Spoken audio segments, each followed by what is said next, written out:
What's up, people, and welcome to the Warhammer 40K hobby discussion in terms of whoever wants to join it, which we've got at least one person here. If you want to go ahead and introduce yourself. Yeah, CDAD88. I go by the same thing on Twitter. Just little hobby background. I started way back in second edition when it was just beer, pretzels, and moving little armies on a table.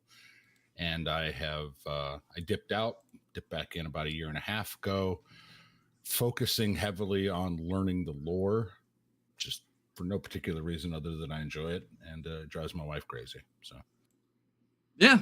I funnily enough, I didn't get into Warhammer until probably about like 1999, and that was through Warhammer Fantasy. Like, I didn't even know what 40K was at the time. okay. I think I was at a Barnes & Noble or something and saw a Gotrek and Felix book, and I was like, oh, fantasy. I'm just going to pick that up. And it was game over after that. Yeah, it's funny. I'm going the opposite direction. I've started to pick up the fantasy novels and read them.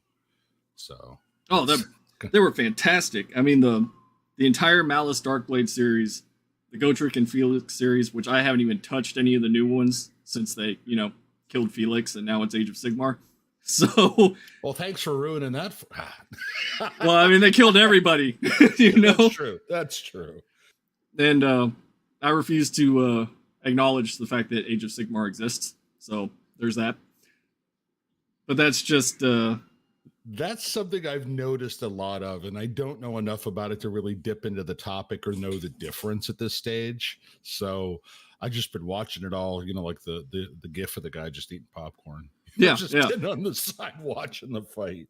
Well, I think a lot of that comes from the people that were fans of the old world setting, and then all of a sudden they decided, all right, we're going to nuke it and start over. Talking to a local store manager one day, I told him that, my umbrage with them killing that setting. And his words were, well, Warhammer Fantasy wasn't doing very well.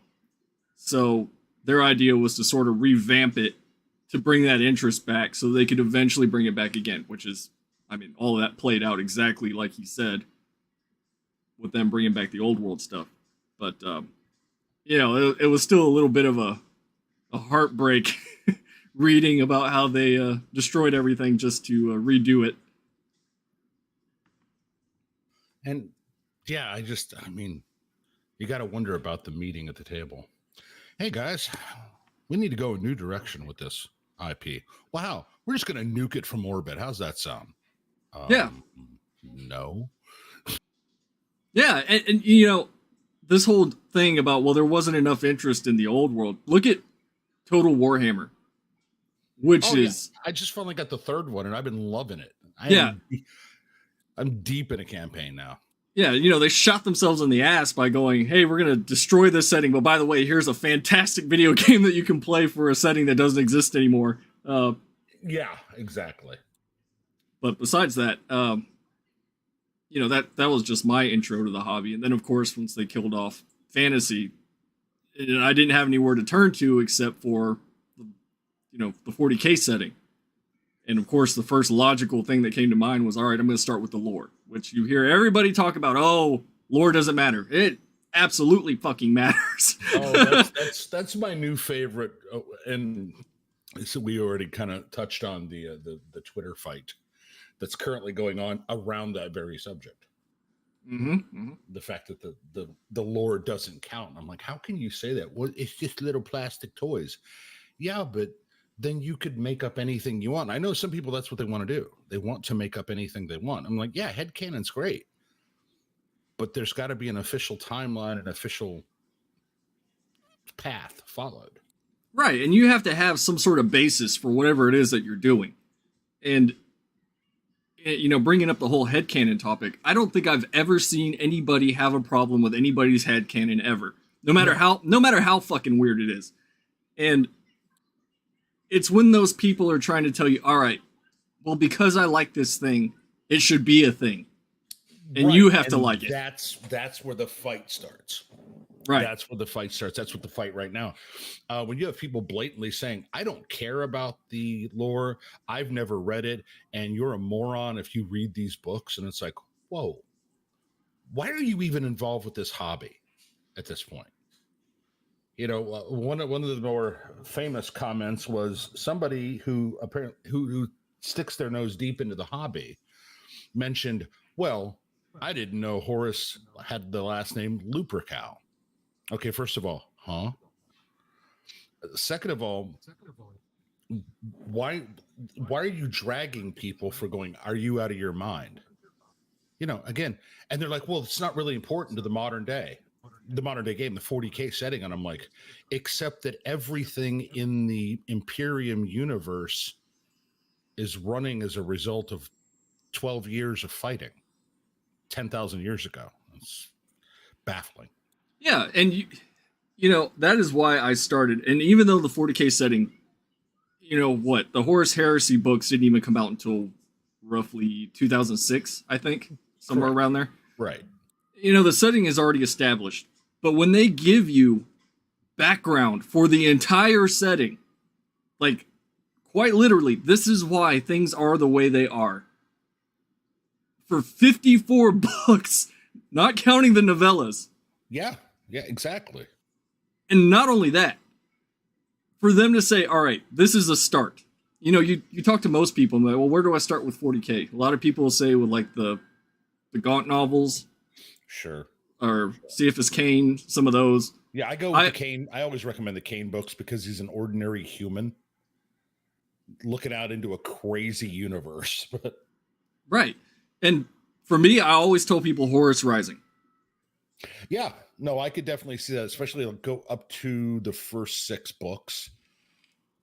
You're going to get a lot. You're going to understand the universe in 40K because of what happened in 30K.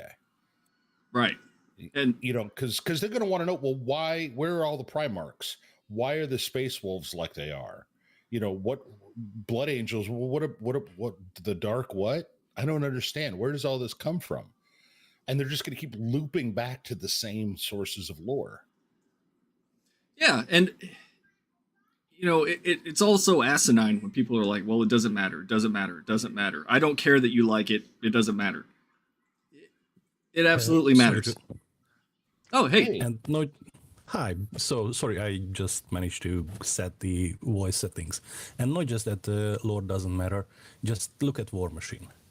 They had a good going with the second edition, and some might argue that it was helped with the death of fantasy by GW, and there was a big boom, especially in Europe.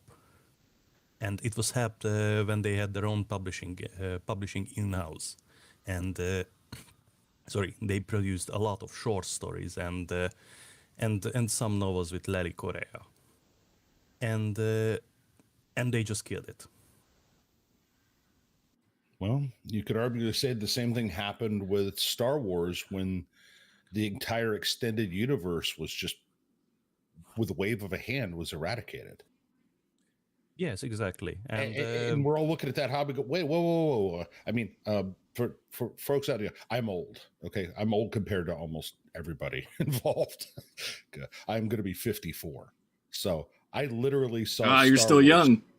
Well, in the hobby world, it seems like I'm the old man, but I was there opening day of Star Wars. You know, I literally was in a theater watching this, you know, on the screen with my mouth hanging open. So to tell me that all this stuff that I've accumulated and learned and read and memorized and argued and fought with friends over is just poof, gone. Yeah, I'm mad. I'm furious. Yeah, and I don't blame you. I myself was a Star Wars fan before I even got into 40K. I mean, I'm talking books, toys, you name it. Mm-hmm. And now just seeing what they've I don't know, it's all gone down the shitter in my opinion. I mean, even the new movies weren't terrible, but they weren't great either. Yeah, exactly.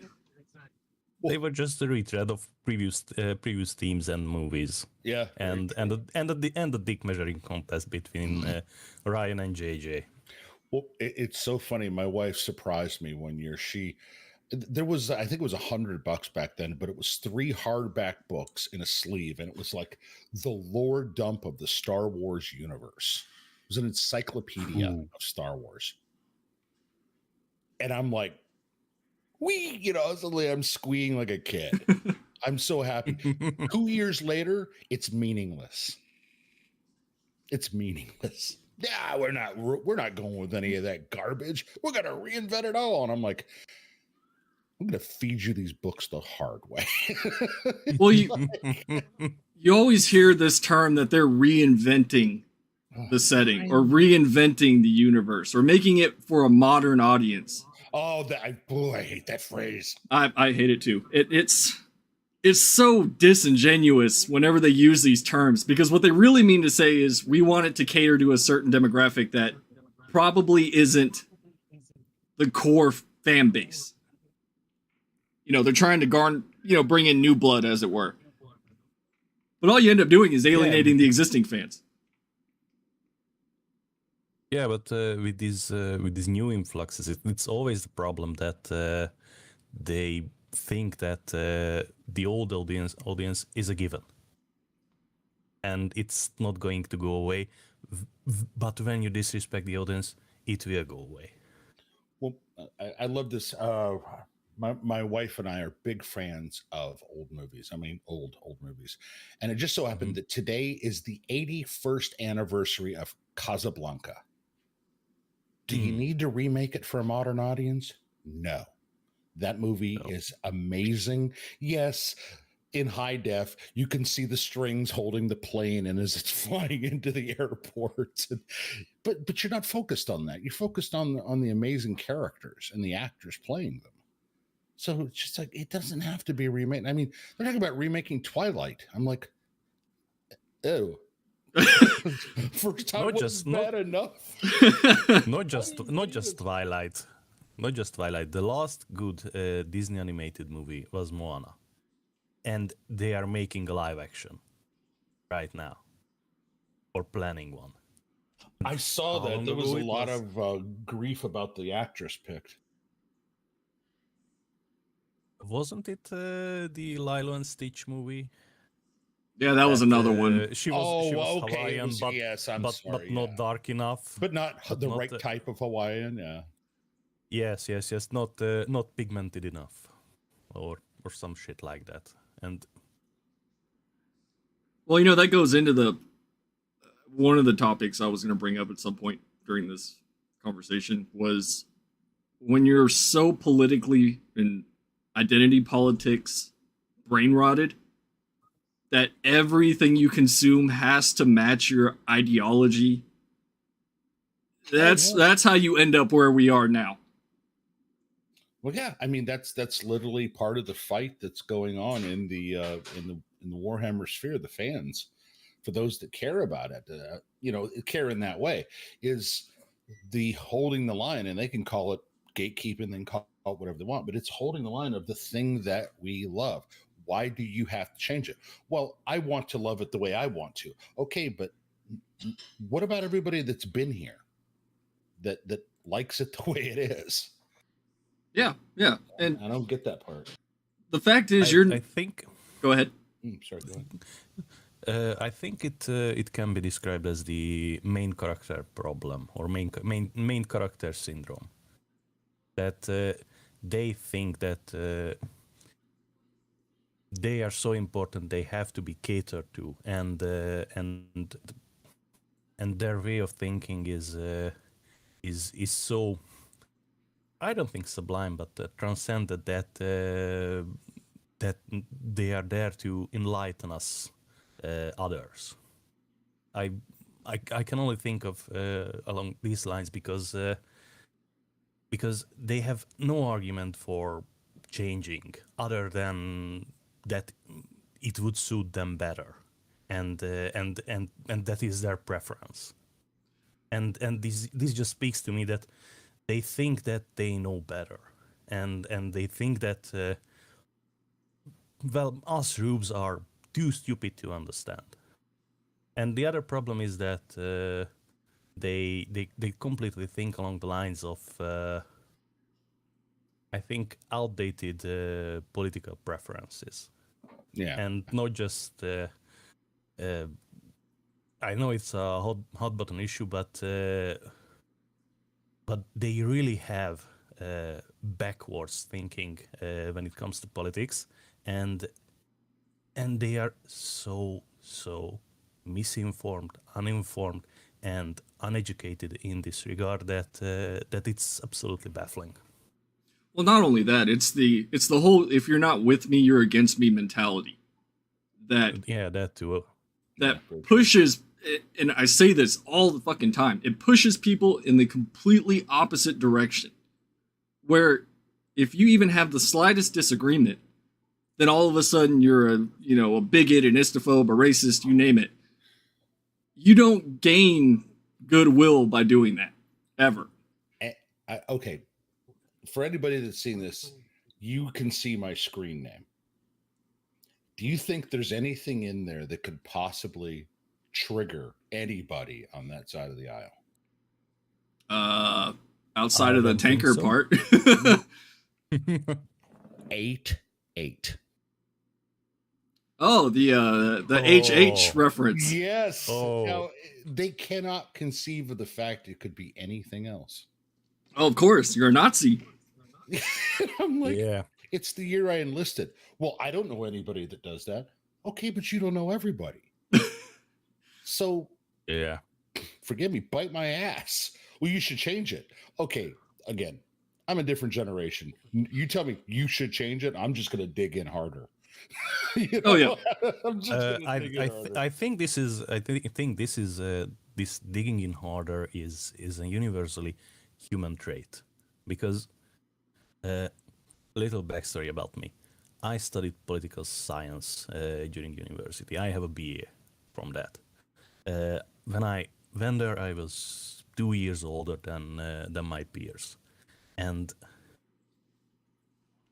I'm a liberal. I'm a classical liberal, and during university, I went to all kinds of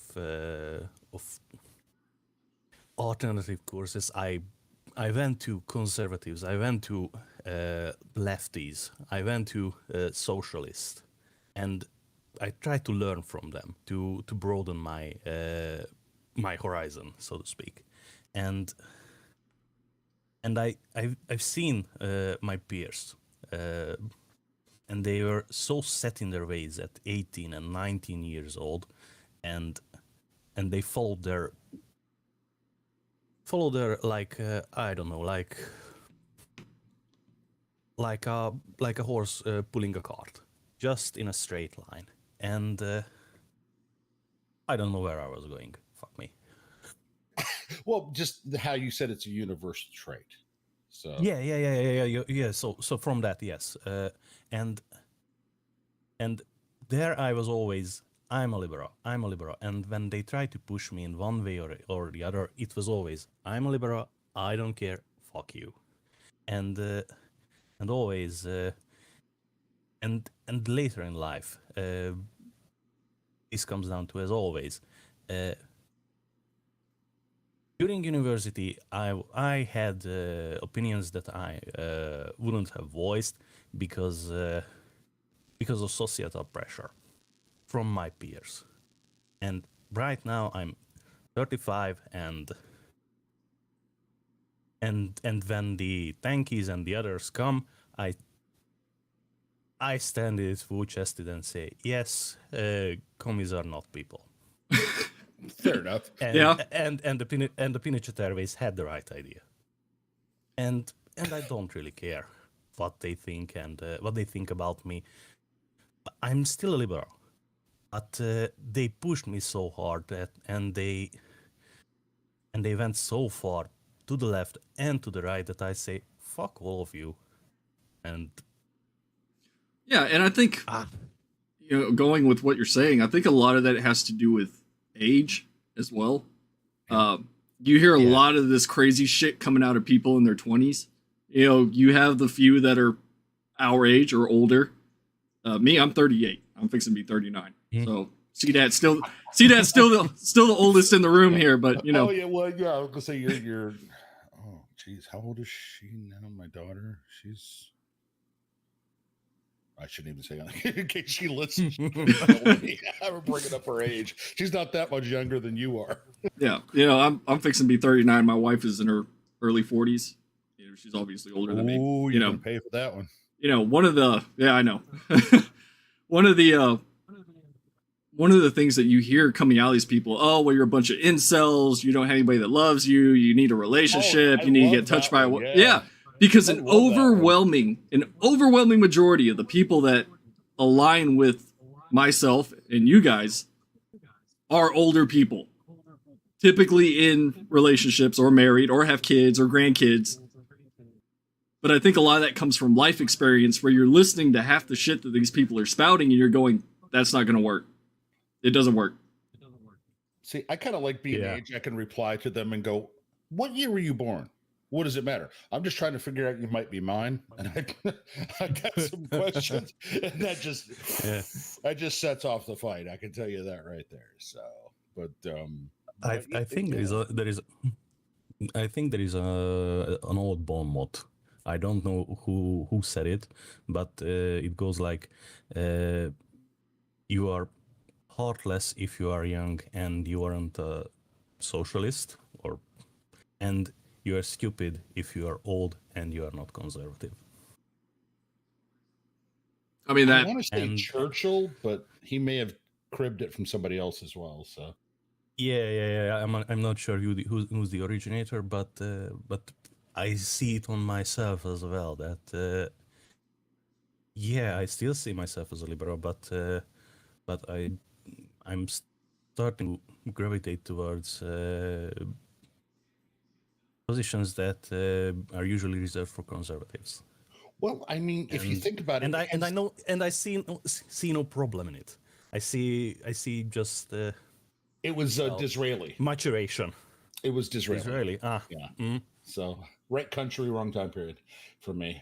But no, but again, is it age or is it just the way things seem to be going in the world? I mean, I think I don't know that my thoughts and opinions and place in the world has changed radically, but it seems like everything has just moved past me. yeah, no, that's true. Me personally, I've always said I'm a centrist. If anybody were to ask me what my political alignment is, I'm going to say centrist. Because I can sit here and talk shit about the right and the left all day long. And it comes with the same thing here in the U.S. when it comes to, like, you know, the elections. Well, remember, one of their biggest insults is, "You're a Trumper." Yeah. I am. Yeah. I have my problems with him. Trust me. I have severe problems with some of his decisions when he was in office. Yeah. So I don't want to hear it. But yeah, well, as a European, I think Trump was a blessing. he certainly shook things up. Yes, and not just shook things up. It, I think, gave Europe a rightful fright that America, the big daddy, will not be always there, and we have to be self-reliant and not just rely on the GIs and the U.S. military budget to, well, bail us out from any problems we might have. And it was also a wake-up call that, yes, it is not a perfectly good idea to, have a porous border and just leave it like that. Yeah. Well, I mean, and see, we've been saying that, especially within the veteran community, that a lot of us are like, hey, you know what? Team America World Police was not supposed to be a training film. Okay. We can't always be, like you just said, we can't always be there. When the Ukraine situation kicked off, a lot of folks like me went, okay, Europe, this is your chance. Stand up and fix it. Well, what's America going to do? Nothing. We shouldn't be. Yes. Yes. It's foreign entanglements. Yes, all you should do is, I don't know, get the deep storage equipment you are willing to part with in a ready state. Because if you are willing to part with, that's it. Yeah, and that's kind of the key. It's like, I'm not saying it's not. I mean, my grandfather went and fought in World War II. My great grandfather fought in the trenches in World War I at the Second Marne. I've been great uncle Korea, uncle Vietnam, and me. I have seen more sand than I ever want to see in my life. I spent 22 years, so I've seen enough. You weren't in the Balkans? Only briefly. I drove a Humvee for an advisory team. Was not involved in any of the shooting, and I am very, very glad of that. I didn't feel. They kept saying, are we on the right side of this? And I'm like, is there one? And I apologize if that hits close to home for you. No. I know the region. In the Balkans, everybody hates everybody. They were together in Yugoslavia because Tito, and that's all. And Tito had the balls to keep everybody in line. But when the dissolution happened, there was ethnic cleansing on both sides, on all sides, precisely. Yeah, exactly.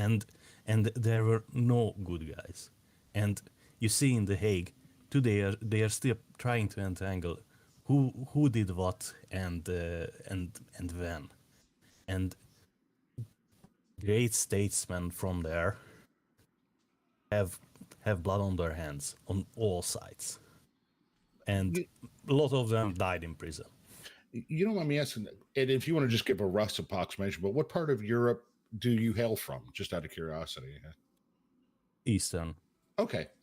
That's where my mother, that's where my mother's people are from. That's why I was asking. I thought I kind of recognized how you sound. I'm like, oh, okay. So, maybe a distant cousin.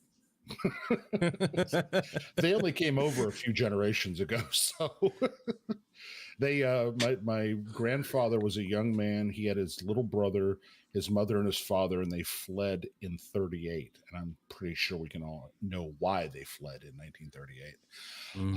That was kind of just little man, unpleasant mustache, Yeah, they did the right thing. Unfortunately, mines were not so lucky. I apologize. I'm sorry for it because it's. Well, my great grandmother was the only one that made it out. So she left 9 siblings behind. After the war, she didn't find any of them. So, in this regard, it was nobody that living family know of, but it was my grandmother's father on the mother's side. He was taken into a forced labor group to the east and never came back. And she was raised by the village as a foundling. Oh, jeez. That's Eastern Europe to you. Yeah. It's, as I'm learning Eastern Europe. More. Yeah, I'm learning more and more that it's like, wow, that's a great heritage, buddy. yeah, and from my grandfather's side, when he was young, he was taken from his family because they were rich peasants, kulaks. So that's a word I know. Yeah. Yeah. Not to. Yeah. So go ahead. The only difference between a German officer and a Soviet officer in Eastern Europe is when the German officer went into the building, any building, he cleaned his shoes or take off the breeches. Oh, that's the only difference. That's been the understanding I'm given, and I'm sorry, Wombat. What? Not to want to derail. No. Like, this dude, is nobody asked all this. no. That's perfectly fine. Y'all talk all you want. I was just saying that to segue into, the opposition, you could say, if you want to call them that. I don't call them that. I just say the, as the politicians say, the opposite side of the aisle is. I think is that. Sorry to. No, go ahead. So sorry to interrupt, but I think a YouTuber. I don't know the name off the top of my head, but it's in my subscription list. Let me check. Sacred Cow Shipyard. Yes. Yeah. He made a great point that they should be called colonizers. I mean, Because that's what they are doing. They are Yeah. coming in and they are trying to transform the landscape and the native populace to their liking. yeah, no, exactly. And that's exactly. And I know that Bohemond had some usual spicy hot take about this situation that we know better, tourist. But this colonizer is fits perfectly with their vocabulary. They understand what we mean by that, and with the use of it, we can co-opt their language and put them on the back foot, because then they have to backpedal and they have to defend their position.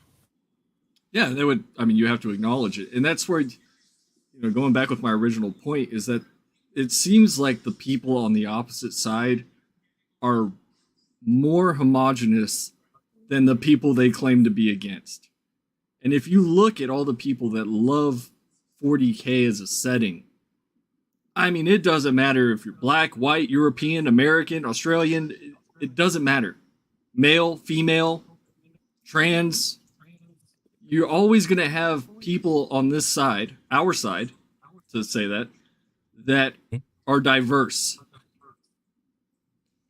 And if you look at the opposite side, it's just, it seems to be mainly people that are quote unquote allies of the LGBTQ plus community, in my experience anyway. Not just the LGBTQ community. I think we can chalk them up as allies and supporters of the current thing trademark. Yeah, hyper progressives. All of it, every last bit of it. Because what is a hobby? A hobby is some interest shared by others. You are there because it interests you, and if you find somebody that shares your interest with you, that's a great find. That's a great opportunity to learn from each other and to engage in something you love. Yeah, exactly. And I don't see the need to jump into a different hobby. Let's say I get into, I don't know, BattleTech or something. I'm not going to hop into BattleTech and say it needs to change, because I don't know anything about BattleTech. I know about MechWarrior, but I'm not going to go up to somebody that's been in the hobby longer than me and go, hey, I don't like this, you need to fix it. Yeah, unfortunately, people are literally doing that right now in hobbies like BattleTech. And it's like, which I played back in 90, 91, 92. We used to have, when I was still in the Army, I think when I was in the States, and then when I was deployed over to Germany for my first tour over there, BattleTech was the thing we played, because you could throw it out almost anywhere and play. So, and there's people trying to ruin it now. It's like, why are you doing this? Yeah, and because no, go ahead. I think it's a problem with socialization, because both of you and all of us are over 30, and we socialized when the internet was nothing, and we socialized when we went into the friendly local game store. Mm-hmm. And we went to other people, older people than us, and asked them about, what is this? What does it do? How to play it? And they helped us, they taught us, and they showed us what to do, what not to do, how to spend our money wisely, how to spend it unwisely. And it was a face-to-face situation. You couldn't do it was not an option to go into a local game store and be an asshat, because you'll be on your ass outside the door. Oh yeah, in a very short time. Yep. But I know that I have done that to others. I was going to say you've been the Because- asshat, or you threw him out. No. I threw him out.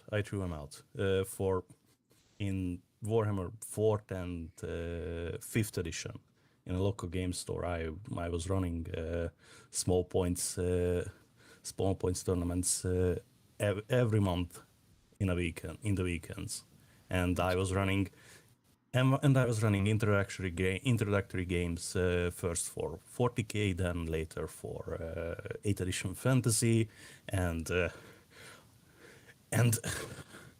club was so that it was a small, it was new for a store, and in the under it in the cellar we had a club, and it was a possibility to stay longer because the entranceway to the club can be locked from the store, and we couldn't access the inventory and such. But under there was running water, toiletry, and space to game.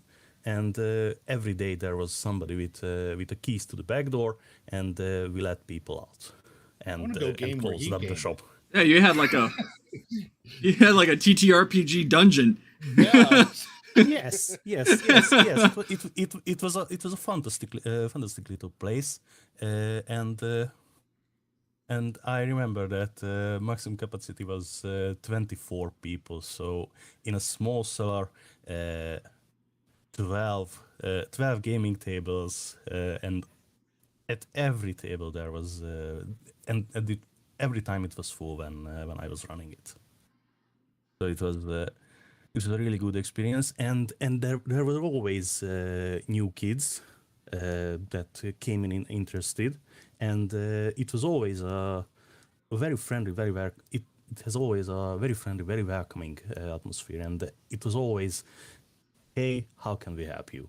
And I can count on one hand how many times we had conflict, and we told the newcomer that, okay, thanks, goodbye. And it wasn't anything physical. It was just the cold shoulder. That okay, you are here. We acknowledge Public that shaming. you are here, but not public shaming. Just we don't want to engage with you, and that was enough most of the time. Well, I think that's where you run into that whole real life versus the internet Oh yeah. dichotomy, where Yes. you hear a lot of people talking on the internet. Oh, well, I'm going to beat this person up if they do this, that, and the other. No, you're not. You're probably going to have a group of people that don't want to deal with you, and if you do something wrong, they're not going to hang you for it. If you say something wrong, they're not going to hang you for it. In fact, my local store is probably one of the most diverse game stores I've ever been in. Mm-hmm. Trans people, white, black, Mexican, you name it. Everybody's gone in there. Mine is very similar. If I was the person that they made me out to be, I wouldn't sit down at the table with these people. Exactly. But we're playing D&D. This is pre-COVID. We're playing D&D, and it's like, okay, I'm literally a red-skinned, devil-horned dude with a tail. But I'm going to look down my nose at some? No. or 4-foot-tall dwarf or something.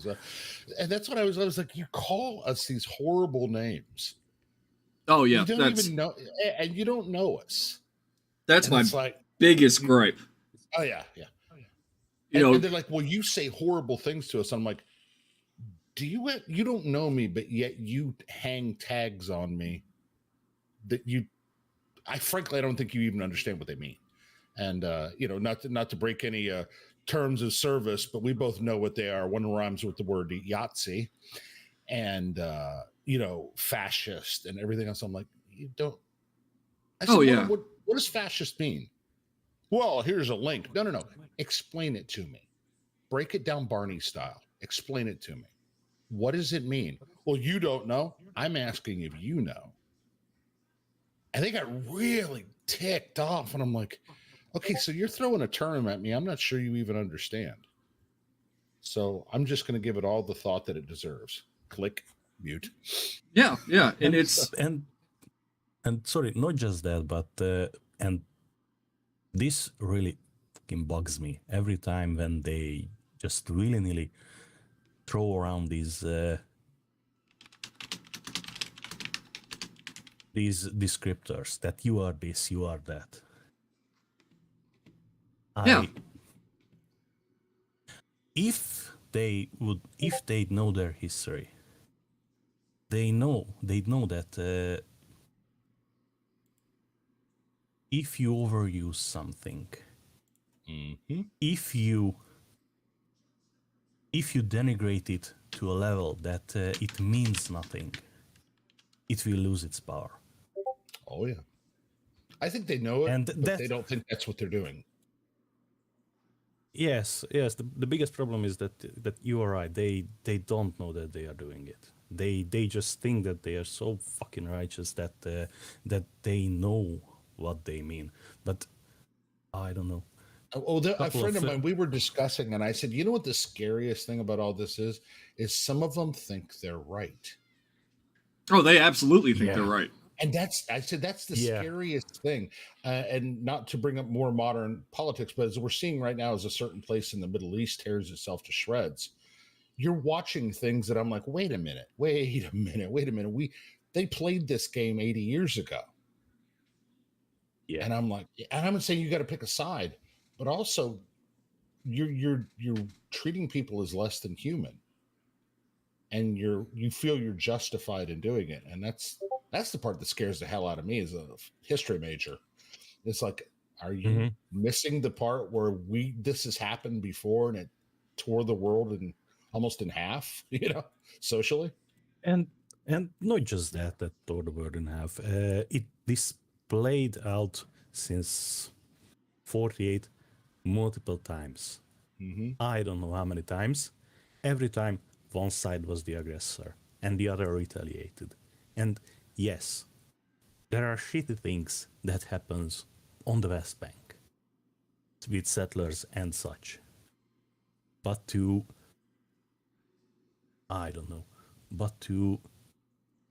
willfully conflate that with a planned out genocide is not something that that sits well with me, or to conflate also the genocide and the Holocaust with a perfectly justified clapback. Yeah, and yeah, I'm sorry. No, go ahead. I was just going to say, I actually took the time to explain why those terms are pretty heinous, not just in general, but to me specifically. And the person literally went, "Do you think I care?" Okay, so you're just throwing them out there as insults. You're not even concerned if you're applying them properly. To you, it's just an insult that I can't come back from. Yeah, no, it's just buzzword bingo. Not just as an insult. It's to paint you something as lesser than them, and to hand wave away your argument because you are lesser than them.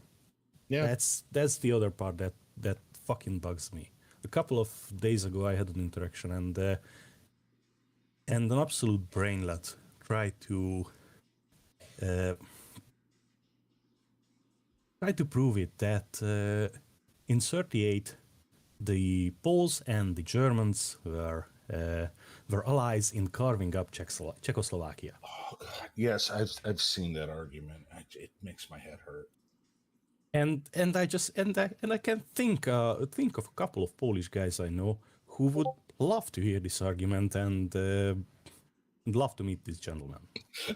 I'm just gonna, well, that's where my mother's people came from. They came from right outside Krakow, and yeah, probably good. Grandpa's long since left this earth, or he would probably be, "Hey, come over here, kid. Let's discuss this face to face."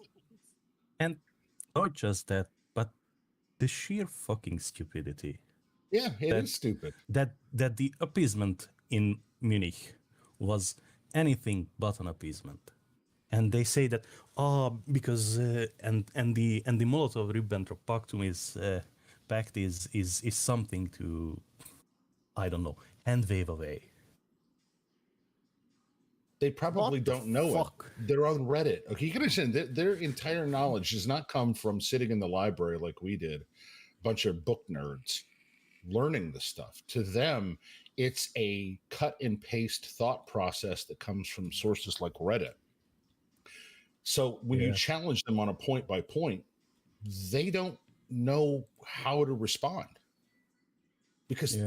they don't know the topic. So they just, that's when it resorts to personal slurs. Well, one thing Yeah. somebody in chat just brought up, Cornelius says they get upset because they exhibit all of those fascist descriptions. Oh, heck And yeah. yeah, it's a Yeah. constant where you're like, I'm drawing parallels from exactly what you're doing to this thing that you hate. You want to restrict my space, my speech, excuse me. You want to come down on me because of my beliefs. You want to have me singled out and identified to the community at large. We've heard this one before. We've literally heard this story before. Well, no, this is different. I'm like, yeah, this is very different. Yeah. No, we're doing this for the betterment of everybody. Is Ja. Ja, es wird besser für alles. Ja, wir haben es gehört und das ist immer toll. Immer sehr toll. So, as a matter of full disclosure, my great grandparents on my mother's side were a quote unquote mixed marriage. My grandfather was a German Jew. He was a German Jew. My mother was a great grandmother was a Polish Catholic. They took one look and were like, "We got to go. We got to go." So, listen, that was true love. That was true love, especially in the 30s in Poland. Yeah, where I didn't know until recently that literally you had this one. My understanding is one side had to switch. And I don't know if that ever happened. So yeah, and like I said, they came to America, and my grandfather, he married young, like a lot of people did back then, and he had started his family. And in 1942, he kissed his wife, he kissed his little daughter, my mother, and said, "Hey, if I jump out of planes, do I make more money?" The rest was history. Yeah, and one thing I've always said, and this is slightly off topic from what we were talking about, is that I don't have to respect anybody. No. At all. Period. Absolutely not. But, the biggest gripe that you always hear is, oh, well, this person misgendered somebody else, or this person said this, that, or the other. It's like, yeah, I'm pretty sure that person really doesn't like the other person that they're talking to. And that's one of my favorite things is, you're a this, you're a that. Well, you know what? You pretend to be this gender. You can't say that to me, you horrible person. I'm like, you just got done calling me some of the most repulsive insults you could think of. Yeah, You don't get special treatment. Sorry. I know. Yes, I know plenty of people in reality and outside, on the internet, outside the internet, that are trans, lesbian, gay. Yeah. I have no problems with any of these people. In fact, I had a trans woman living with us for probably about 4 or 5 months because she lost her apartment. And that sucks. And you sit there, it's like, I'm going to respect you if you deserve it. If you're one of these people that jumps to calling names and threatening violence and this, that, and the other anytime somebody says something you don't like, then fuck no, I'm not going to be nice to you. Well, yeah, you got to earn that respect. Yeah, and not just that. I have a big problem with today's mindset that respect everybody. Fuck that. No. Respect is earned. I give you basic human decency when you give me the courtesy of approaching the same way, but this is a one-way street. If you throw it away to throw insults, to call me names, you will get nothing. Well, to bring it back to the actual original topic, now that we've done world peace, history, and geography, if you come at me, which a friend of mine did, and said, "Well, why aren't there female space marines?" And we had a civil, human discussion about it. Yeah. Oh, okay, well, so, you know, what do us girls have? How about cool ass armored nuns with rocket guns? Oh, yeah, that's awesome. Yeah. Even my wife was like, why would you want to look like that when you could look like a sister of battle? My wife knows shit all about 40K, other than what I annoy her with. Yeah, you see, no, go ahead. I'll let you finish. I was going to say, we watched Pariah Nexus, and she thought that sister was cool as shit. Yeah. She's like, "Why? I would have looked like the hot babe with the armor and the rocket gun." Okay. Yeah, same here. My wife wanted to get into the hobby just to spend time with me and try and learn things. You know, her biggest joke at this point is going into the store with me and saying, "Hey, where are the female Space Marines at?" And I always have to I always have to tell her, no. Actually, what should be happening here? But like, no, don't do it. You know, just last night she was sitting there painting Gellerpox Infected with me. You know, that's we're not sitting there talking about identity politics or anything like that. All we talk about is the hobby. You know, she likes Sisters of Battle. She likes Space Marines. The same thing. She likes it for what it is. And what's even to like about Sisters of Battle or Sisters of Silence, especially the silence part. I'm sorry, no, that was an old married man saying that. I'll pay for that later. God, I'll pay for that later.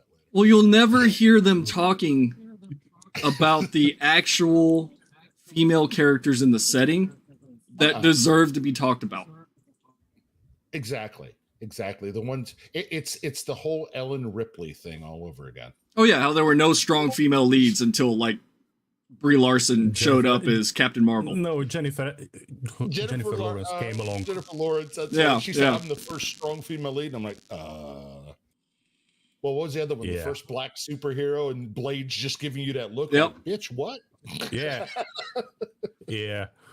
But you know, it's one of those things where you don't not just Blade, Spawn. Yeah. Oh, true. Very true. It's one of those things where you don't have to look at or look like or identify with the lead to understand them or like them. Yeah. Like I'm not a half. It's called. Go ahead. I was gonna say I'm not a half human, half black vampire. That I still think Blade is cool as shit. Wait, you're not? I'm out of here. Yeah. Not yet. Not that I'm aware of. This is just the lack of empathy. They can't identify with someone who doesn't look like them because they haven't learned how to see beyond the surface, beyond the skin. Yeah, how to see deeper. It's just like the meme of the whole Little Mermaid remake that they did. How the little girl's like, she's just like me, and then the opposite side is a bunch of black children, guys looking at Goku and going, he's just like me. Yeah. I love that. Yes. I love the comic. But that's applicable, and for the same thing that Metronoid said, it's you don't have to be this thing to understand it. And he's absolutely right. It has to do with empathy and being able to, associate your own traits with this thing. Well, I mean, if you have to look like something to understand and sympathize with it, I want you to explain every Orcs player in 40K or Fantasy. I mean, please. Well, if you were to ask the left, that's an obvious... or NID players, come on. Those are obvious direct comparisons to both black people and Jewish people. Dog whistles, yeah. Yep. Dog whistles. I forgot all. I mean, that's why I left 5th edition D&D.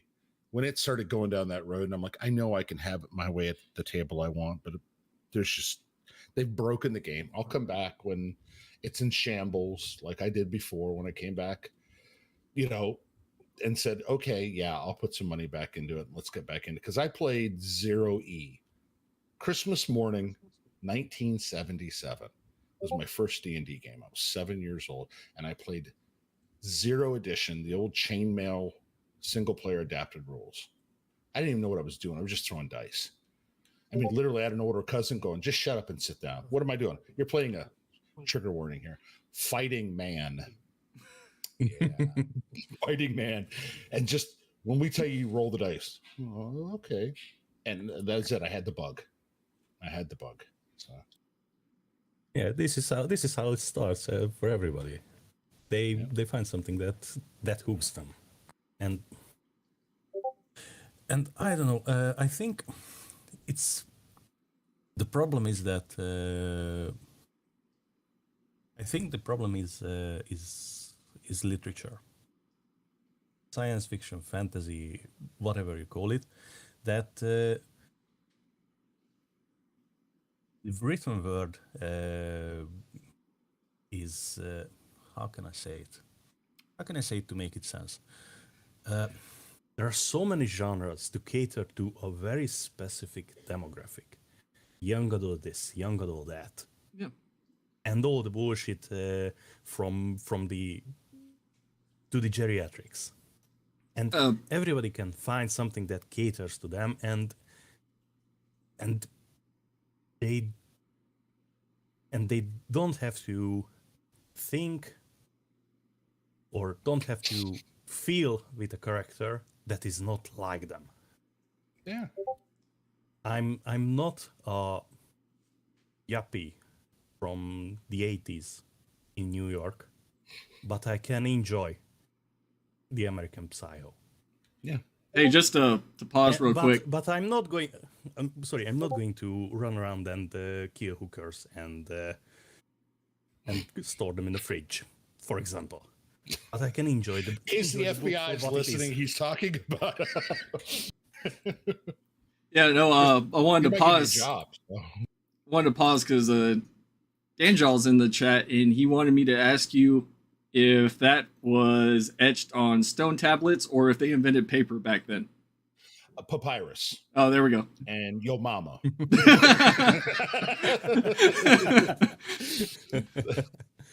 Yeah. So, no, it was, oh God, it was 76. It was even earlier than, God.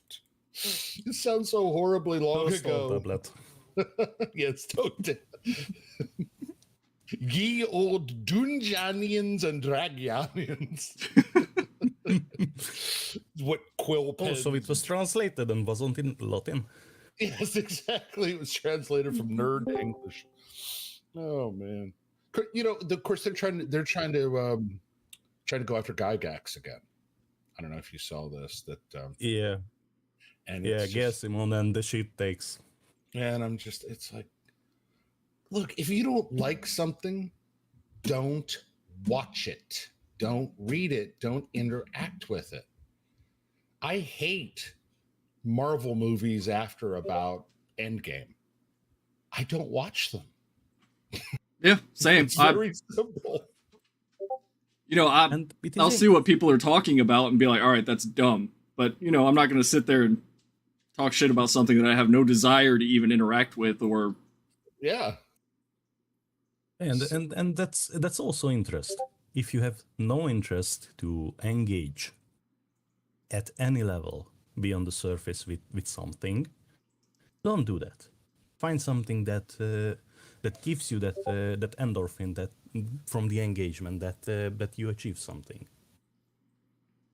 Yeah, and you know, you hear from what was the last thing that bombed? What was it? The Marvels? Yeah. You know. It bombed. So that wasn't for me. That movie wasn't pointed or directed towards me or what I like, so I didn't watch it.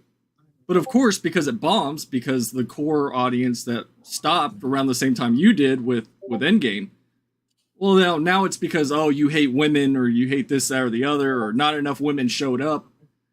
Well, there's your core problem right there. You're trying to cater to a specific thing, and you're alienating the rest of the audience. I just saw I just read the chat. Hey, Dan, just keep in mind the next time the psyker starts going for a head pop in our tabletop game, I'm not saving you. We're playing Death Watch. We're playing it through a tabletop simulator. We have a weekend game of Death Watch with some in our little kind of veterans group. And okay. Yeah, we'll just see the next time the librarian starts to lose control. Bastard. He's not that much younger than I am, so that's why he can bite my ass. Oh man. And Man versus Manchurch joined the call. He's on mute right now until he. And yeah, Cornelius, I did see that study. I thought that was very, very interesting about how boys and girls play differently with characters. So, we're the weirdos. We want to learn everything about being Batman so we can be Batman in our head. The girl's like, no, Batman's going to a tea party and he's going to wear a pink frilly dress and he's got a poodle. And we're like, what? Yeah, and even growing up pre-internet, it was. I mean, even when we were playing as kids, everybody was like, Jurassic Park came out. It was like, oh, we're gonna. I'm the Velociraptor today. It didn't matter if it was male or. Oh, go ahead. I said you should have grown up to be Voltron like I did.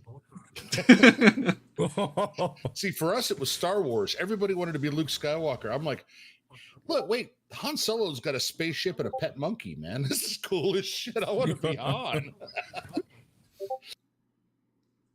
Yeah, and I think it's because everybody's so locked into the internet discourse that it's, I don't think there's any going backwards unless that solar flare takes it out in terms of how people thought and behaved pre-internet, I don't know. I don't know. It's a discussion our little group has all the time of, can we roll this back? Are we able to go back? We were never meant to be so interconnected like this. It was, I use it and I try to put my own spin on things, but you need to balkanize and just find people that you agree with and that you can discuss things with and have shared interests with, and just make your life, a positive experience. Like trying to bog yourself down with everything everybody else is doing is rough, man. Like I can't live like that. Like my wife likes to watch all these crime shows and all these people getting killed. I'm like, I can't do that. Dude, everybody's wife likes to watch those. I think they're all plotting against us. I know. To get rid of us. It's wild. It's like, I definitely think though, I did see this thing where this person, this hero buddy, whatever, like quit. But I've been seeing the messages for months about how they're going to go to Blue Sky, and then they finally went to Blue Sky. Didn't delete their account or nothing. Just changed their name to I'm gone. And now everybody's like in an uproar.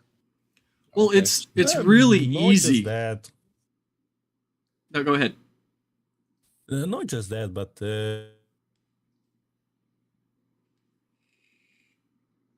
I'm self-deleting. I'm this, that, the other, and they always come back.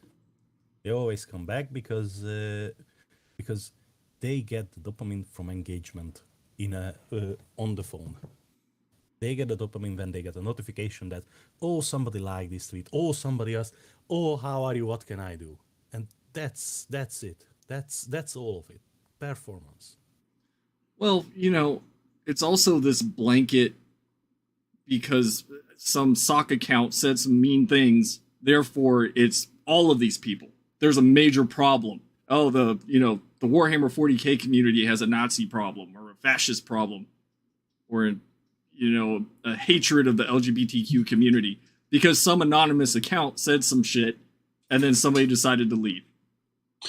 I see everything. Like I follow, a lot of the Legion of Unpopular Opinions. I follow a lot of like bits and whatnot. It is what it is. So, I'm just here for the painting, the building, the lore.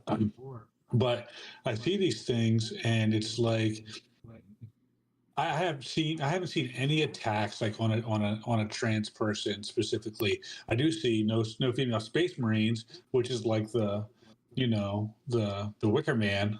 That's what they use for their anti-trans rhetoric is, oh, you don't want female space marines? Why do you hate trans people? And that's retarded.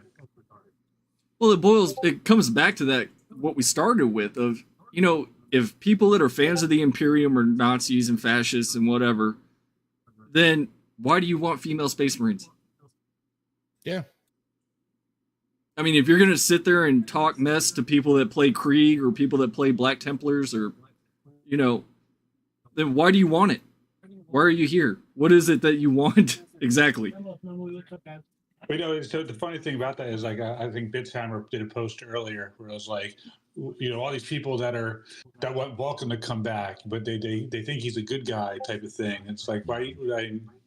So you're okay with changing the perception of Vulcan to be some evil guy, even though he's a loyalist, but you want the female space marine, so it's like you're objectively changing the lore for your preferences, not actually for standing on anything. Well, it's like their need to control everything and anything. I mean, they're often called tourists, but I'm sorry, to me, it's more appropriate to say locust. They come in, they land, they consume and devour and destroy, and then they just move on to the next thing. I think the locust is very appropriate. And earlier, I don't know when, years ago, the other adjective to go around was consumer. Yeah. Don't ask questions. Just consume product and get excited for next product. Exactly. And these, I'm sorry to say, these young bucks, these 20-somethings, these are the consumers. These are the people who lack the impulse control to make an informed decision.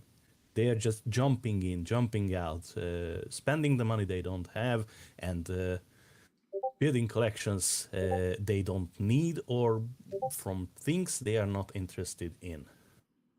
And all the while, their compass is only the need to consume. Yeah, and we all know that Games Workshop is probably one of the greediest companies out there right now. These people will put out, a reskin plastic mini and be like, all right, $80. But you always hear them use that term, "you will not be missed."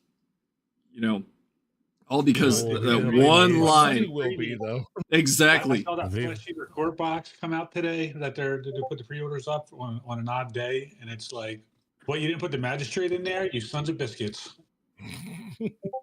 Well, somebody's like, oh, well, you just read the lore because I know my painting skills, trust me. But you're not really a fan. I'm like, if I add up everything I've spent, it's a number that I don't want my wife to ever see. Oh yeah, it's just all books, and because it's like that meme. Don't let my wife sell my Warhammer collection for what I told her it cost. Exactly. My wife always jokes, yes. "Oh, I'll just sell your collection and we'll buy a house." I'm like, that's probably closer to the truth than I care to admit. I never quite understood the joke about the 40K is the minimal cost to get into the hobby. But oh yeah.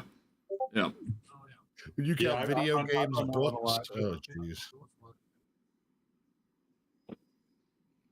But trying to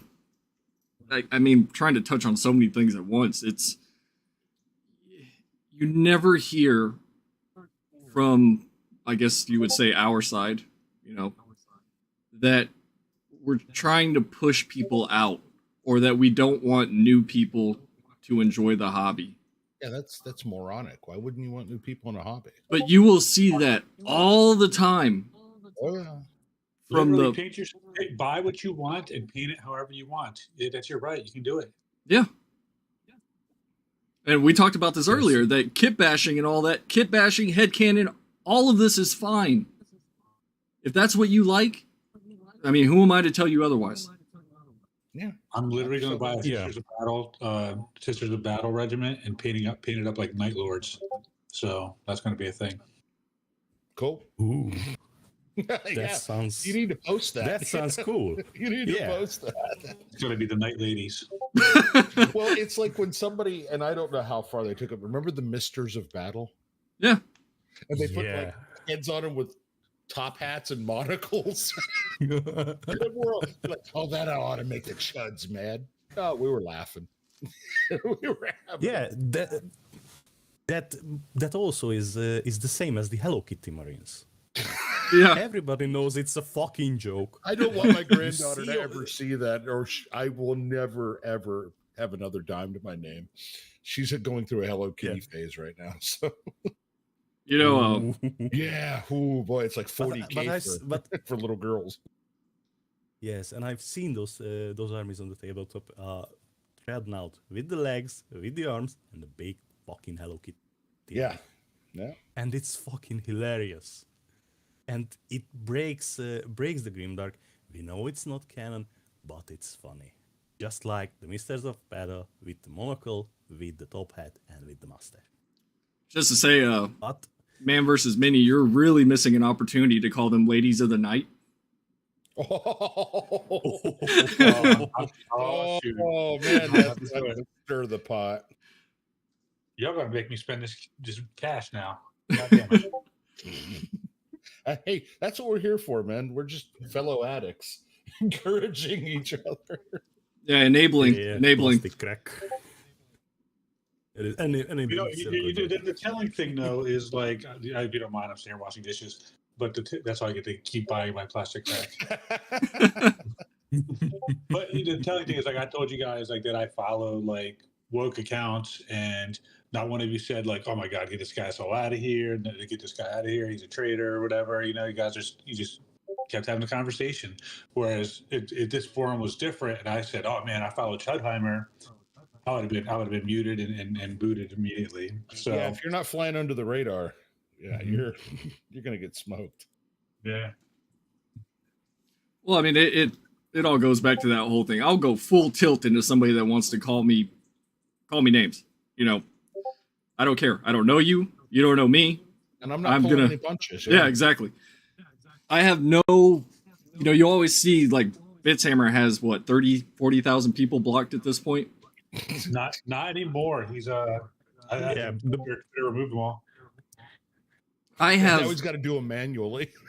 Yeah. I don't know what happened, but I have been unblocked, and our exchange was really mild, I think, by all things considered, because he had a great idea to redesign the Sisters of Battle with Walkites because it fits thematically, and the justification was they found a shitload on Terra in an underground complex, and I asked, okay, then what do we give to the Marines, the premier fighting force, who are the tip of the spear, who go in, wreck shit, kill things, and then go away? Because Walkite is better than a bolter on the tabletop. And that was, I don't know, fuck you, blocked. And yeah, that's just it. It's okay. I won't say the person's name, but they're literally going, yeah, well, you're real based if you don't read the novels and know the lore. And I'm like, wait. No. What? And of course, we all saw the Horace Who debacle. Yeah. Which yeah, and somebody came at me that it's just a prequel and a spin-off. Fuck you. It's 56 books from the mainline Heresy story. 17 Primarch books so far, plus 3 short story books, and we are at 9 or 10 for the Siege of Terra. In all of them, Horus Lupercal. No. It's Horus Heresy. What's wrong with you? His name's Horus. His last name's Heresy. It's the Horus Lupercal heresy. Get it right. Oh, yeah. And sorry, then my bad. Then the reply of, well, why would they name me after something that sounds like Lubriderm? And I'm like, oh man. Yes, and the Luperci in the books, the possessed Horus, sons of Horus Marines. They were just named Luperci for shits and giggles. Yeah. It could have nothing to do with ancient Rome or anything like that. So. Yeah, Romulus and Remus and und so weiter und so fort. That's why I don't know if you guys can see the actual chat, or not the chat, the video stream that I'm doing now on YouTube. I had to put on every fascist adjacent necklace that I. Necklace. I see it. I see it. Hilarious. I see it. I was like, I'm gonna wear everything. I'm gonna just rep my love of the Imperium / the Austrian painter, according to them.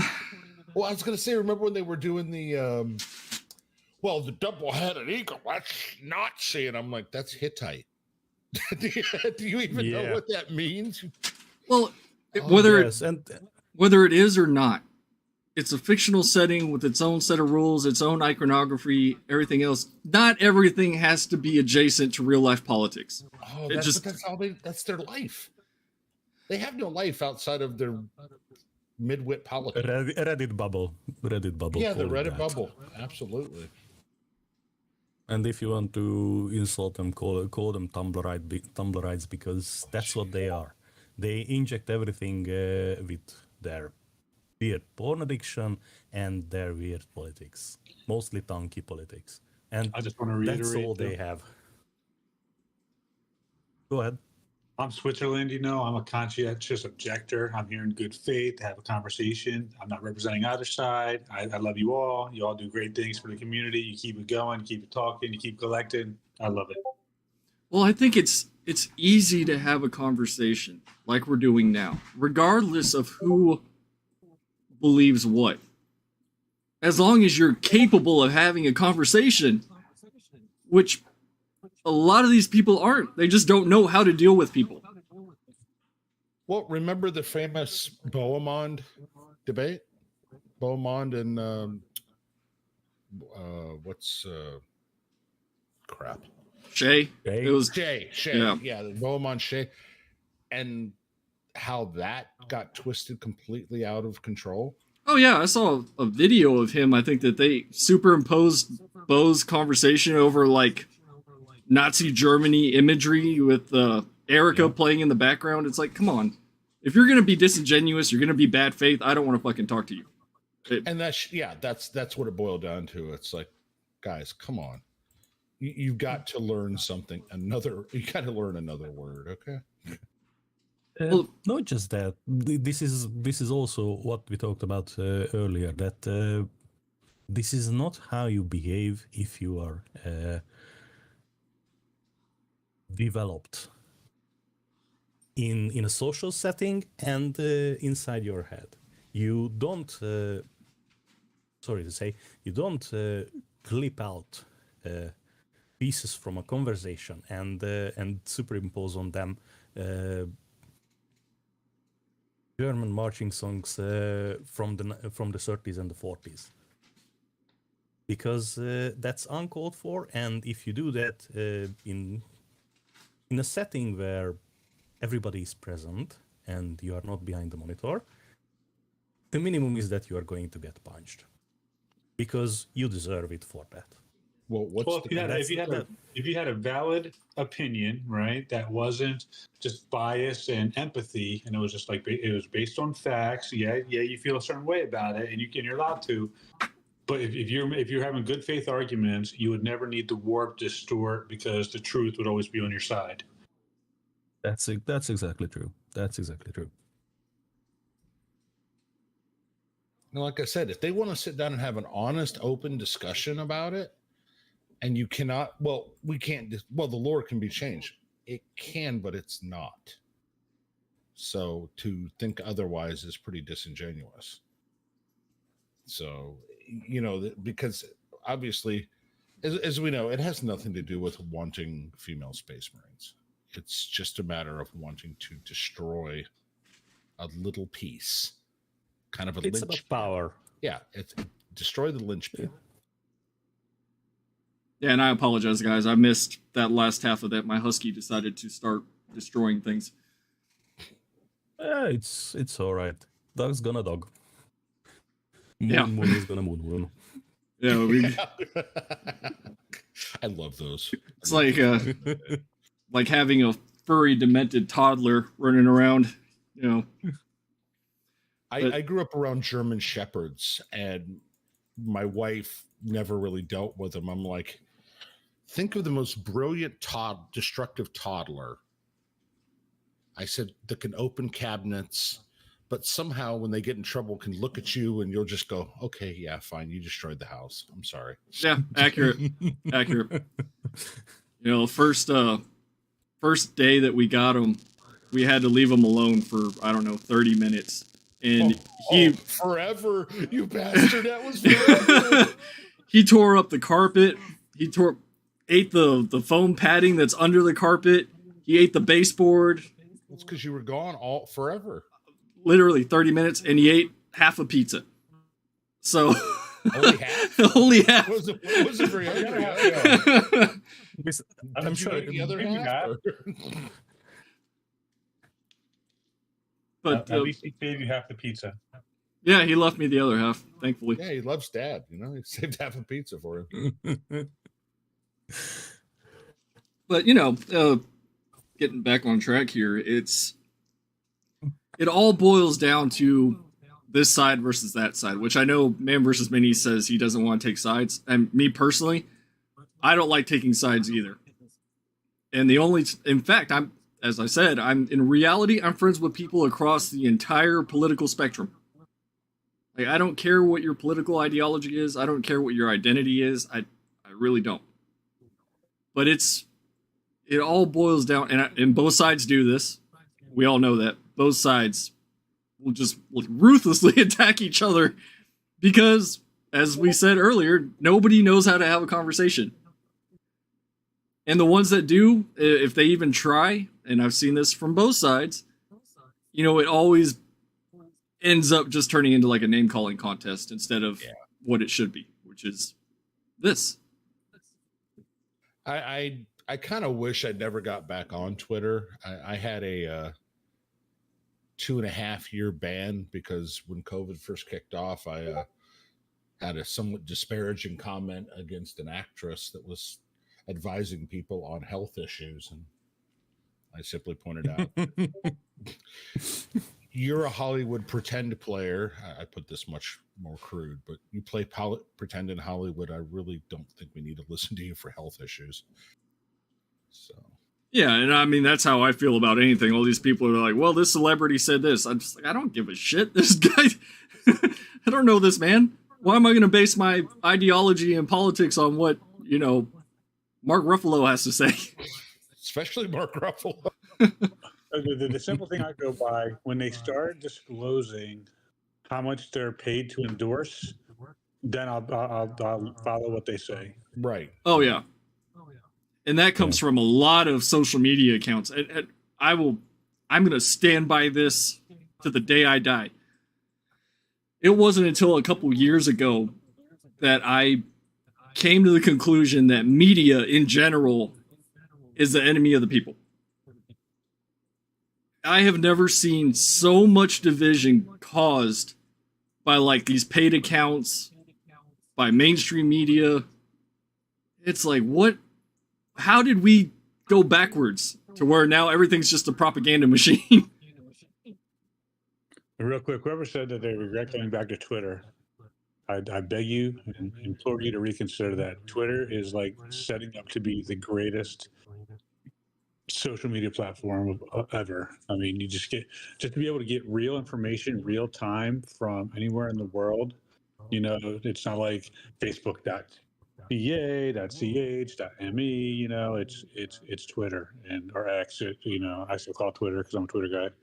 Well, that leads to there's so much misinformation out there right now that it's insane. And I think what CDAT said earlier is something, at least I think it was CDAT, sorry, that people need to disclose how much they're getting paid to say the things that they're saying.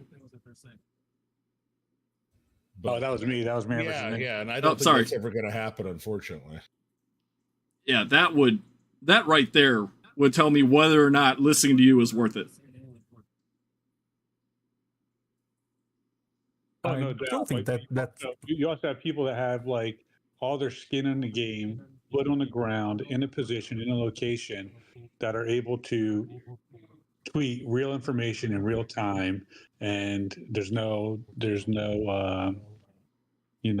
speculation in it. You can just watch the video. Okay, this is what's happening. I see that thing. And I can choose to believe that or not, or I can choose to feel a certain way about that or the other. Well, that's So- why I said what I said about misinformation in the media, is that a lot of the stuff that I see comes from live streams. You know, you're seeing it with your own eyes, and then, you know, an article will come out and be like, well, this thing happened, and it's like, whoa, hold on. What are you gonna leave? Who are you gonna believe, me or your lying eyes?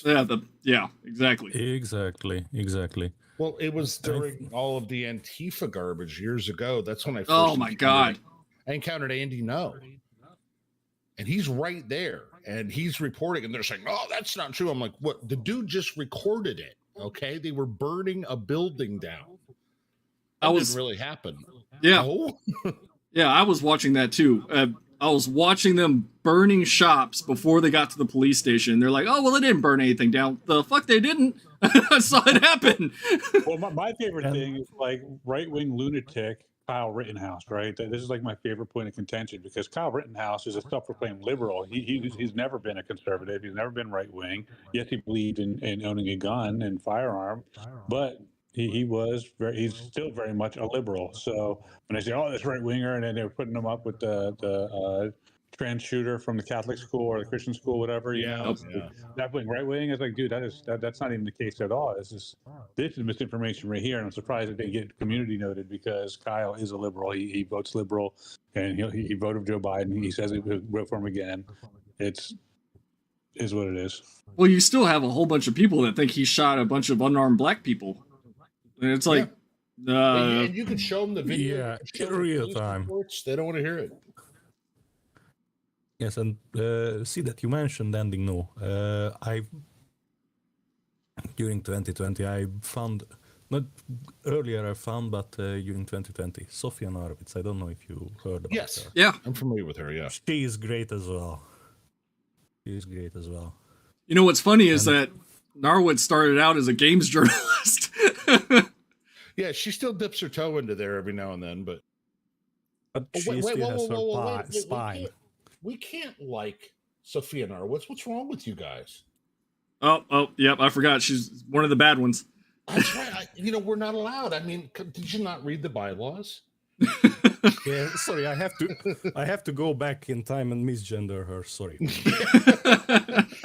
and I love when I see people on the left, or I shouldn't say on the left. Probably a better on the unhinged side. On the unhinged side. Yeah, on the unhinged side, attacking and misgendering. I'm like, wait a minute. I thought I was the bad person here. Yeah, and they're attacking Sophia. So, they're so quick to eat their own. I think actually both extreme sides of the spectrum are real quick to turn around and eat their own, whether you're on the right or the left.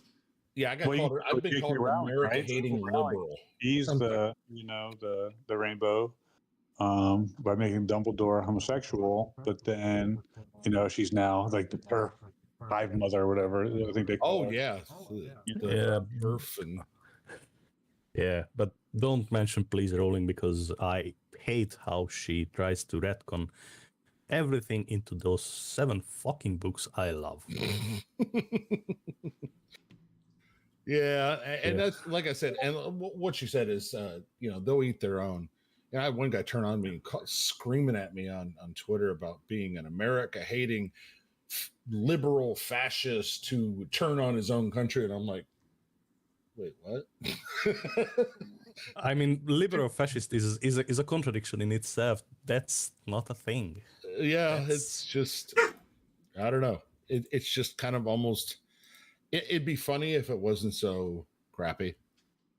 Well, I have to ask, CDAD, if you noticed the change in Army recruitment videos over the last we're in month trouble. or so. We're in trouble. We are in deep trouble. We go and fight. That's all it is. We go and fight. But look at the they bright got a bunch side. of white guys doing military war things. Oh boy. Look at the bright side. It will be not in it. It won't be in a desert. It will be in a swamp on the east. That's true. Yeah, but when you look, speaking to those videos, I've seen them. I try not to watch a lot of TV, but I've seen them, and it's like because they were doing all the diversity, they were putting out the cross-dressing soldiers and whatnot. Now it's like all these videos are glorifying riding in Black Hawk helicopters and just white guys. There's no it's the old army recruiting videos. Let's show the tank jumping across a ditch. Yeah. And cue the Team America. The funny thing is I've had people throw that at me, going, that was mocking you. I'm like, we love that movie, right? We get the joke. We literally get the Team America joke. Oh man, I just we're I'm glad I'm out. That's all I'm gonna say without going too far. I'm just glad I'm out. So I run. I think I touched on all the major drama. I don't know. I think from what I see, it's always the same people spouting the same type of stuff. It's like all of a sudden the engagement goes down. All right, I gotta fire this back up. We gotta, female space marines. Everybody reads into oblivion for a week, and then this is just like that Dave Hope Knight guy or whatever. I just quickly skimmed to his profile and timeline on Twitter, and nothing generates engagement. Just the virtue signaling post that and not the I'm an ally. This place is friendly for this, that, and the other. Just when he's thumping his chest and going against Romans as Don Quixote fighting windmills. That's what generates engagement for him, and nothing else. And that's only likes. My first interaction with the quote unquote 40K culture war wasn't even, it was on Facebook at one point. And that was because I was seeing Cerberus in every single 40K group that I was a part of. And I remember when the original Pride Marines came out, I didn't think anything of it. I was like, I don't care. Like all of us have said, you can paint things however you want. They're yours. And the continuous bashing is what gets you. Well, it's that he is so quick to attack anybody, literally anybody, that gives him any sort of criticism, whether it's phobic or not. And then it's like, all right, I know plenty of people that have painted miniatures, and I've been like, hey, I don't really like this. Okay, well, it's fine. Don't care. Yeah, everything's a personal attack. Yes. To those folks. Everything. What is it? What's the saying? I'm probably butchering it, but the personal is political or something like that. And yes. That's all they know. That's all they know. You are correct. Yeah, the personal is political, and that's to them. It's like, well, you don't like this because I'm blind. No, I don't like it because it looks like shit. I'm just gonna be honest. Yeah, it's like yeah. And I'm the last person that can criticize anybody's painting. Oh man. Well, that's There's just the reason I don't do models. That's just it. Is that I was seeing in real time people that were going, not even saying anything bad, getting dogpiled and then banned from groups and all kinds of stuff just for even pushing back against him in any way, shape, or form. Excuse me. And then I found out that he's an asshole. So my beef with Serb goes back way.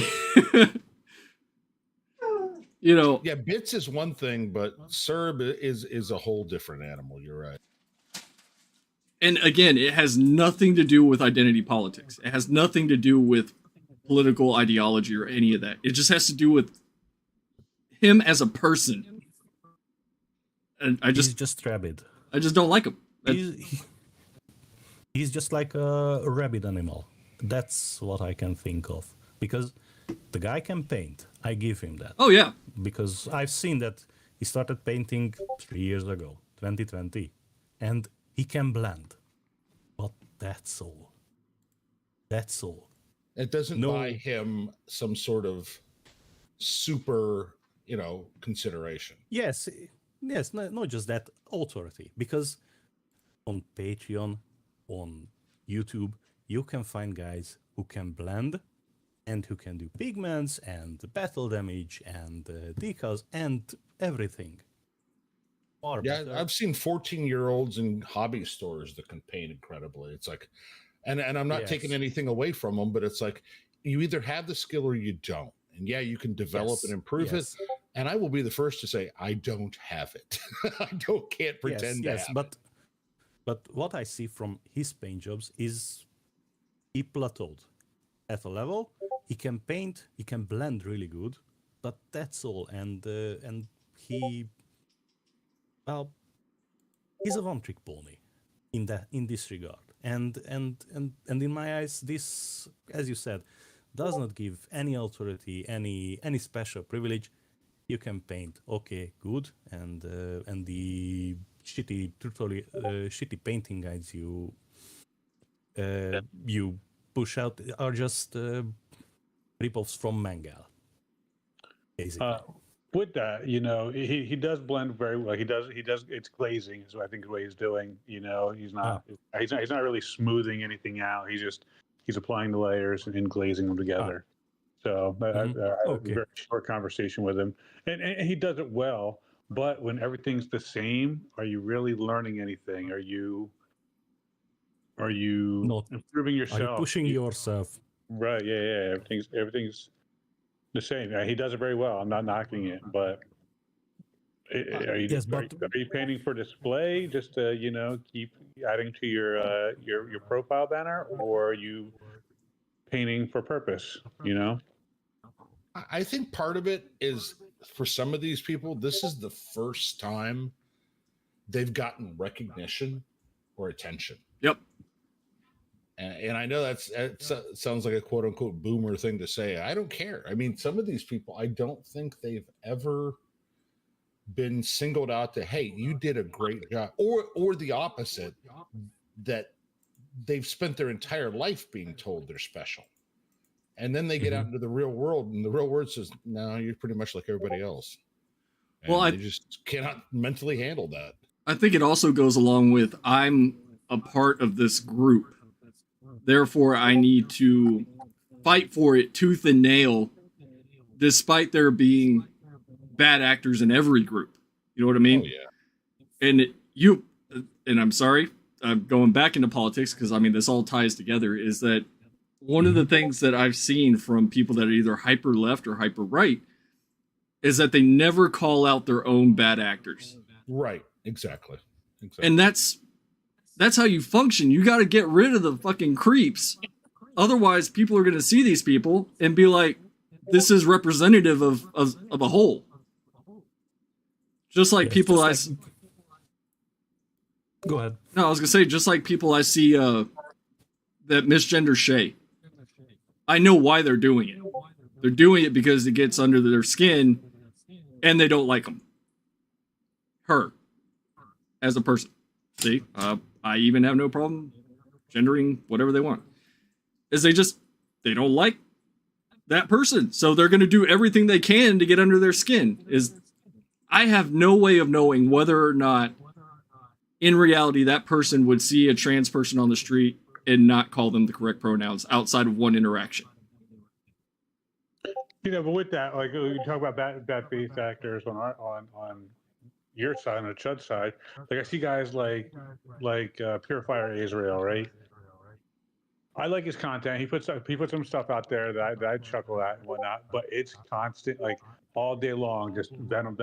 There's like, I just don't understand how you can just wage the war all day. Like your whole day is just waging the war. It's like, man, take some time, take a breath, put the phone down for just a few minutes and take some time for yourself. But it's like all day long. Yeah, that's why I see the same thing. I have no problems with him, and I don't have any problems with how people want to engage with other people. That's on them. You know what I mean? That if that's the direction they want to go in, fine. I'm not going to do it personally, but who am I to tell you what to do? You know? Yeah, that's true. But we're Yes, getting right out of the butt. It's just, you know, just you could have like a little bit of respite, and just a couple of minutes where not everything was going like to shit constantly. Yeah, I agree. You I'm know, not like I'm not gonna lie. I'd like to just have Twitter be, and I think a lot of people feel this way. We just want to be a bunch of nerds making models and debating lore. yeah. I mean, I literally try to Yeah, make I Twitter feed all of that like all day. But then it still ends up shitted up. I followed some Japanese guys on Twitter, and the Japanese Warhammer Twitter is really chill, and their conversations are out of the ballpark. It's Well, I wonder if that has a lot to do with culture as well. You know? yeah, Possibly, yeah. yeah. Yeah, but it's it is what it is. I think one way or the other, there's always going to be beef between people on the internet. You know? Oh And yeah. And going back to Azrael, I don't know, is he really a 20-something guy? Because No idea. No yeah, idea. yeah, that's why. Because by going self-admission, the rapidity, the venom that comes off from him, I chalk it up as just the same as the other side. Age. They have not too much energy. They don't know how to spend their energy wisely, and I remember when I was 20-something, and I was in my first real job. There were times when I picked conflicts when I shouldn't have, and looking back, I wouldn't do that. But that was my inexperience, my too much energy, my fervor, and that's to what I chalk it up. The majority of the toxicity I see, the needless cruelty. Well, there was one, I think, starting yesterday, said something the usual. You're a bunch of losers sitting in your basement. You've never done anything of accomplishment. And I said, well, even my time in the military aside, I work for a very successful corporation selling a very expensive product to people that could buy cheaper products but choose to buy from me. Hmm. And instead of going, oh, they double down. Okay, well, grandpa. I'm like, but I am a grandpa. What's your point? And they kept throwing Yeah. stuff at me as an insult, and I'm like, you're making yourself look like a fool. Well, one of the things I always say is I don't have time to argue with people on the internet because I have bills to pay. Right. Yeah. And I said, Yeah, you're literally trying to make a joke out of the fact that I have a good job and I pay my bills. I mean, it's like, well, going back again, touching back on that whole, who is the core fan base that is spending the most money? nerds with more money than sense. Yeah. Yes. Yes.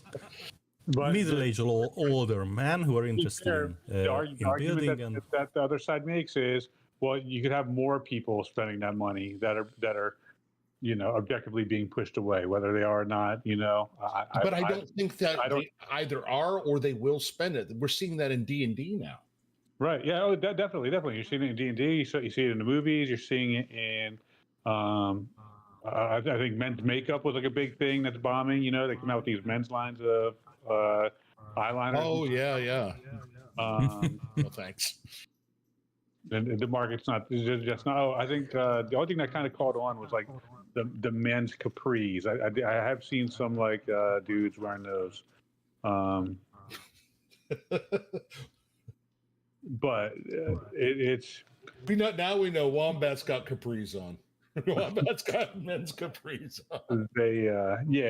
So it's the perception, right? So how do you change the perception is really like what it all boils down to, because they're being perceived as, all right, you guys are gatekeeping because you don't want them to change your lore, but they're saying, well, things need to change to make us feel like we belong. Well, I mean, having 8 foot tall women in armor, it's a hard sell. I literally out of the blue said, "You're just trying to feed your muscle mommy fetish." And I had like 3 people saying, "Well, yeah, that would be great." I'm like, "Okay, you just completely destroyed your argument. you just lost that one there, brother." So.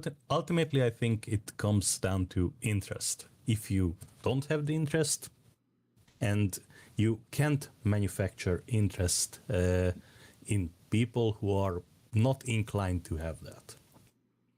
Because this is the argument of nature versus nurture. Females are more nurturing and more people-oriented. Males are more thing-oriented.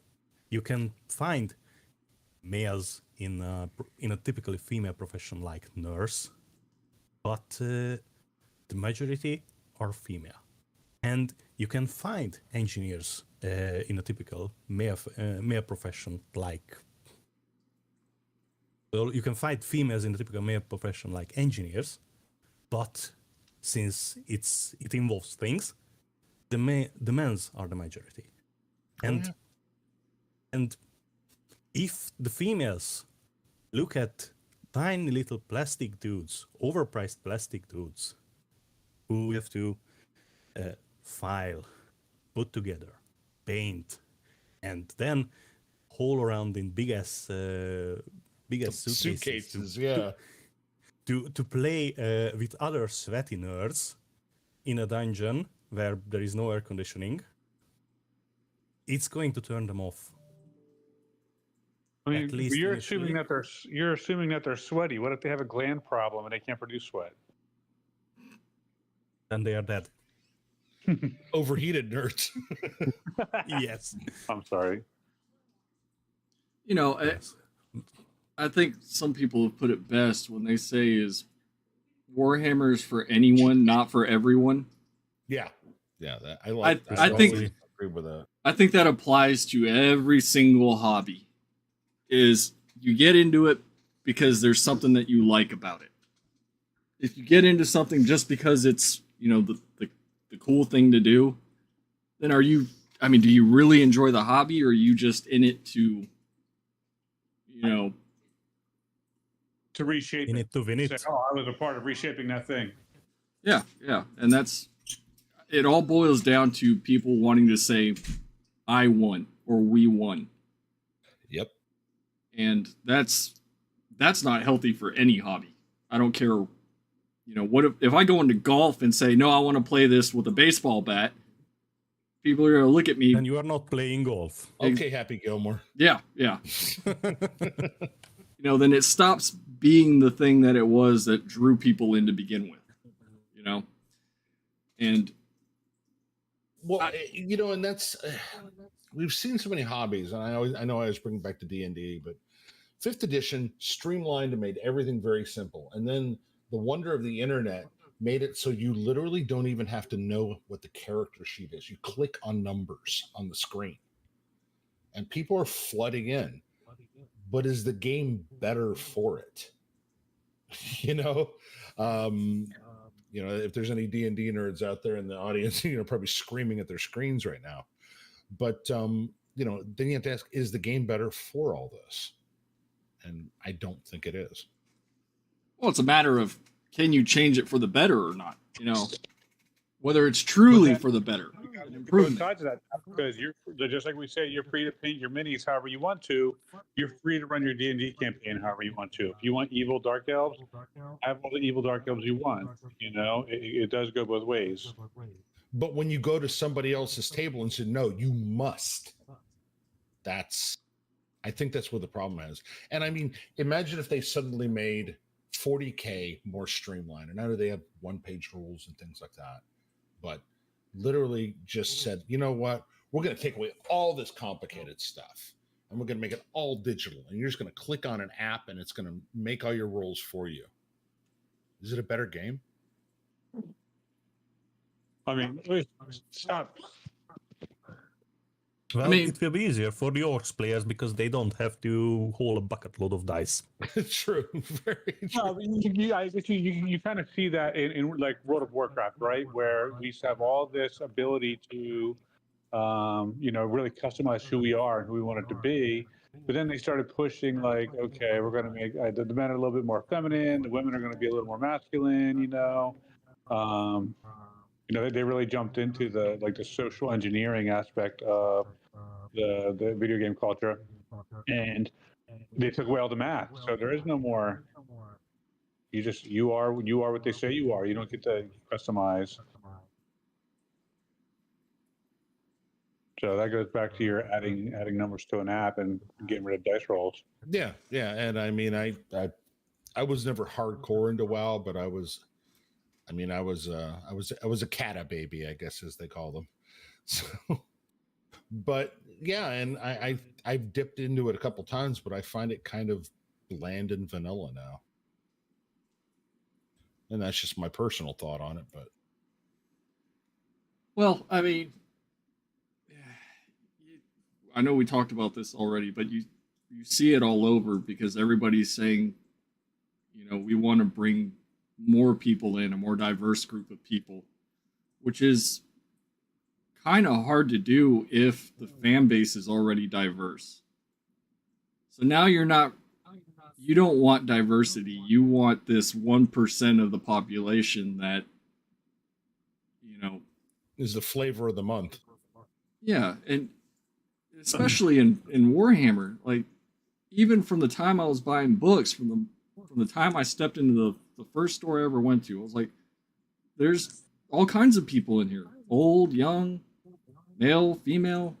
Now male and female, and it's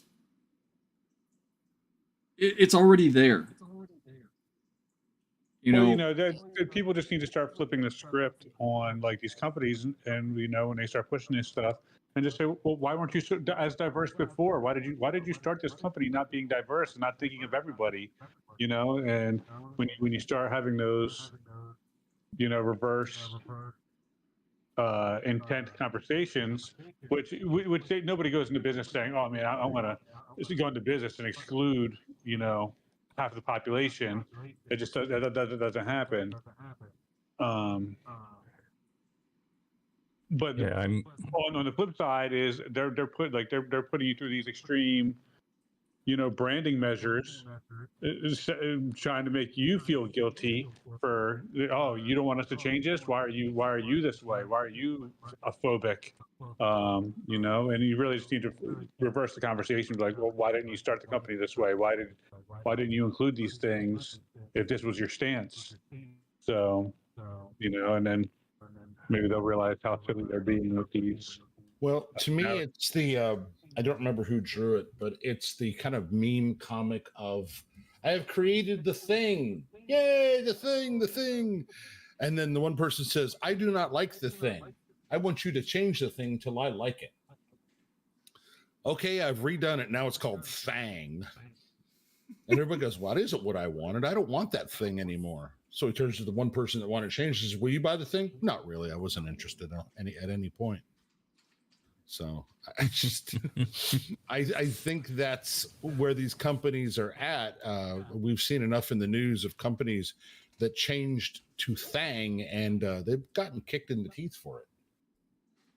So, if you look though at these companies that did that, look who's buying up their stock hella cheap. Bud Light went bankrupt. They had to sell off Shock Top and several other major brands, and who bought up all that low value stock? mm-hmm. The Bill and Melinda Gates Foundation. You can cross check that with Target, who lost a lot of stock as well. Bill and Melinda Gates Foundation bought up all that cheap stock. So what you're seeing is a redistribution of wealth under the guise of social engineering. Not just that. I think this happens when a company grows too big, too big to fail, because then their credit line is their lifeline, and who holds their credit line? The ESG pushers who handle the big pension funds. Well, even that has started If to they- backfire on them. Yeah, Yeah, you see yeah, that and- they, like BlackRock, and- State Street, Vanguard, they've all Yeah. pulled out of the ESG market. You're seeing like these diversity, equity, inclusion officers, are all hitting the unemployment line at the same time. Well, one thing I've always said is that we're going backwards. When I was a kid, it was always, skin color, politics, all this stuff didn't matter. What mattered was who you are as a person. And now we've gone full tilt in the opposite direction of, no, this absolutely matters, and I don't really care who you are as a person. I just care about what you look like, who you identify with. Do you tick the right box? Yes. And it's sad because I think people in general got along better in the 90s than they did now. Growing. I see all the time of, back like in the 80s, it was so racist and so prejudiced, and I'm like, what?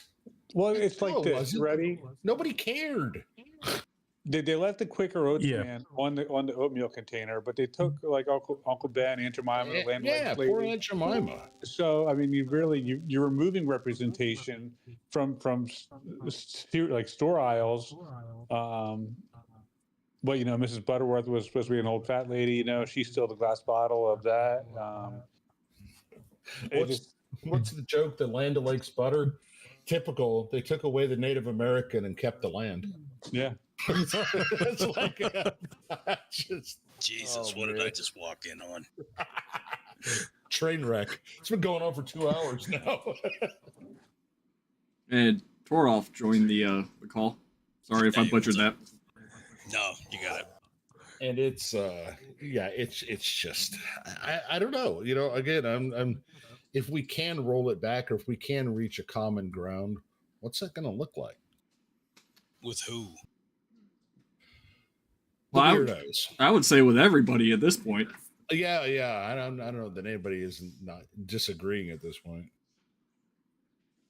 I don't think with the weirdos, with the extra weirdo side, there can be a compromise because they have to want to compromise. True. Very true. And if there is no compulsion to compromise from one side, you can't do anything. And I'm not saying it as definitely as it is set in stone. I'm just saying that they have to give. They have to give. They have to acknowledge that that everybody makes mistakes, and the best way to move forward is to say sorry and learn from it. And if you don't have the mental maturity to see when you make a mistake and when you hurt others, to say you are sorry for that, then there is nothing to talk about. Well, I don't know if you've seen some of the American newspapers very quietly tried to start sliding in. Hey, yeah, about those COVID restrictions, we might have been off a little bit, but we should just all get along. And, everything. Guys, it's all good. I'm like, wait a minute, you guys are threatening our jobs, our livelihoods. No. Listen, I was in aviation when the shit hit, and before that for I don't know, half a year. Big wide body passenger planes came from China daily, full on passengers, and most of them were ill, and the staff was in jumpsuits, face mask, and the rest, and not when it hit Europe half a year before. Just saying. Yeah, like I said, and now suddenly it's like, oh no, it's okay, boy, let's let bygones be bygones. I'm like, no, you guys ran this into the ground. Yeah, this is the same as after the 7th of October. We've seen what makes you cheer. We've seen, and And I'm sorry to say that, but in that situation, TV Farms was a better news source than any mainstream. Yeah, yeah. And this is a big fucking indictment. And the fact that those videos were shared, and the lefty and the retards running cover and the journalists running cover were busy ignoring and burying it and not acknowledging it, that yes, it happened, and yes, that was the intended purpose of the operation. That just cemented that something in the mainstream media is inherently broke, and it did not broke yesterday. It did not broke last month. It broke a long time ago. I don't know. I'm just not sure. I guess the only thing is just not sure, where we can go. I think we need to reform not just higher education, but education from the ground up, because this stems from people educated in universities. Oh yeah. Because what can you do when you have a university degree and you're a pretty looking girl and a nice looking guy, and you don't want to do welding or manual labor or something, or farming? You go into the humanities and you stay in the university, or go into HR, or go into the media. As long as you don't go into sales, because those guys are assholes. I say that as a sales guy. Nobody that goes into college for sales comes out talking like a commie. That's very true. You got to be a cutthroat Yeah, capitalist. if you went to college to actually learn about how money works, you're not a communist. No, very true. And yeah, to be in sales, you absolutely have to be a cutthroat cutthroat capitalist. Absolutely. If you're going to succeed at it, yeah. But That's the name of the game. So you But, can fool the guy. gentlemen, I got to run. But thank you very much, Wombat, for the invite. And yeah, you ever do this again and you want to be bored silly by listening at least to me? So Yeah, thanks for coming. It was cool All right, putting no a voice to the PFP. So I would have been here sooner, but I was partaking in BattleTech before the fruitcakes ruined that too. oh God, all I got to say is you fucking nerds. You bunch of fucking nerds. Wait, no, not just nerds, but you're incel, basement dwelling, nobody loves you, and complete losers with no prospects in life nerds. Yeah, I got to rethink my life choices now. Start. My computer games with my kids, so it's whatever. Oh man, I think I mentioned that one time. I mentioned that I had Lego games on my computer. You playing Lego games? I'm like, I got a grandson. Leave me alone. Oh, He God. loves that shit.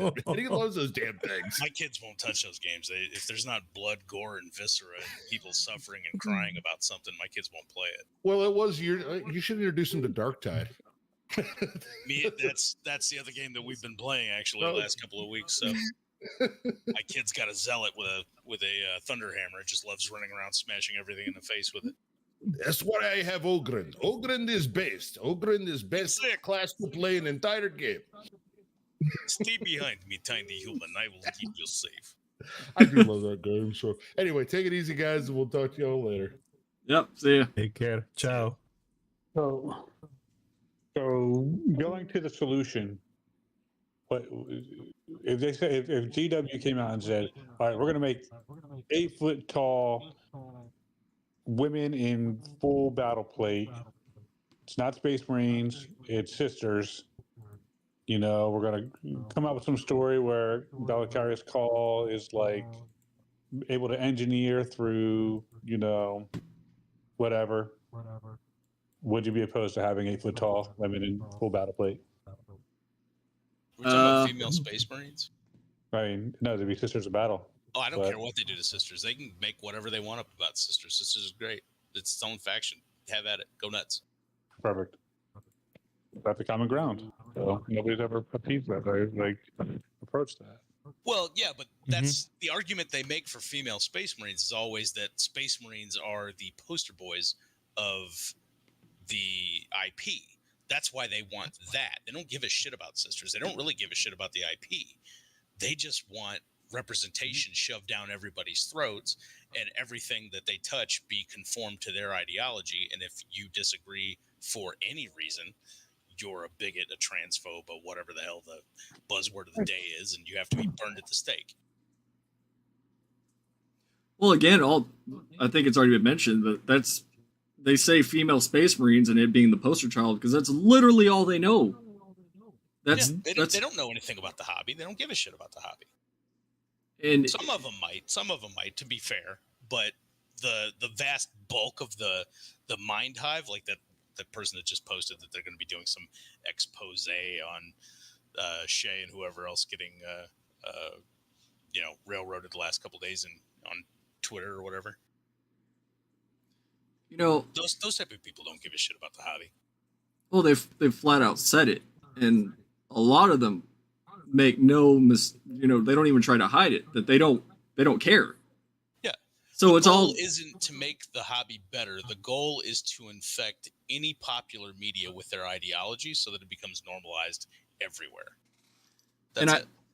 And if someone like me, if you say, well, I love the hobby, I love the way it is, I like everything about it, and they'll be like, oh, well, you've got nothing else. You're like CDAT said, you're just a basement dwelling chud and all you know is Warhammer, blah, blah, blah, blah, blah. Well, no. I have a family, a wife, dogs, a job. This is the thing that I choose to enjoy. Just because I like it the way it is doesn't mean, I'm opposed to your very existence, Right, but it sounds like you're expecting a logical argument from this camp of people when that's not what they're here for, right? What they say to you and what they espouse is just a smokescreen for what their actual goal is. They don't give a shit. They don't care if they're being logically consistent or with the things they say about you, whether or not they're true. They just want to shame you and shun you from the community and push you out because you're resisting what they want. Yeah. Yeah, and that's, one of the things we talked about earlier, I don't know if you were listening, was the fact that you never hear, very rarely do you hear it from the quote-unquote Chudhammer side of, well, fuck off, we don't want you in this hobby. It's always just, we're opposed to this thing that you want. It turns into a retaliation thing, right? Like a good example, if you're looking for like real life examples, would be the whole Israel-Palestine thing, right? It goes back so far that most people don't even know who started it, right? Yeah. And that's where we end up with in these conversations day after day after day with people like this about Warhammer or BattleTech or World of Darkness or whatever. The shit flinging has been going on for so long that there's no, well, I'm claiming the moral high ground here because you did this first.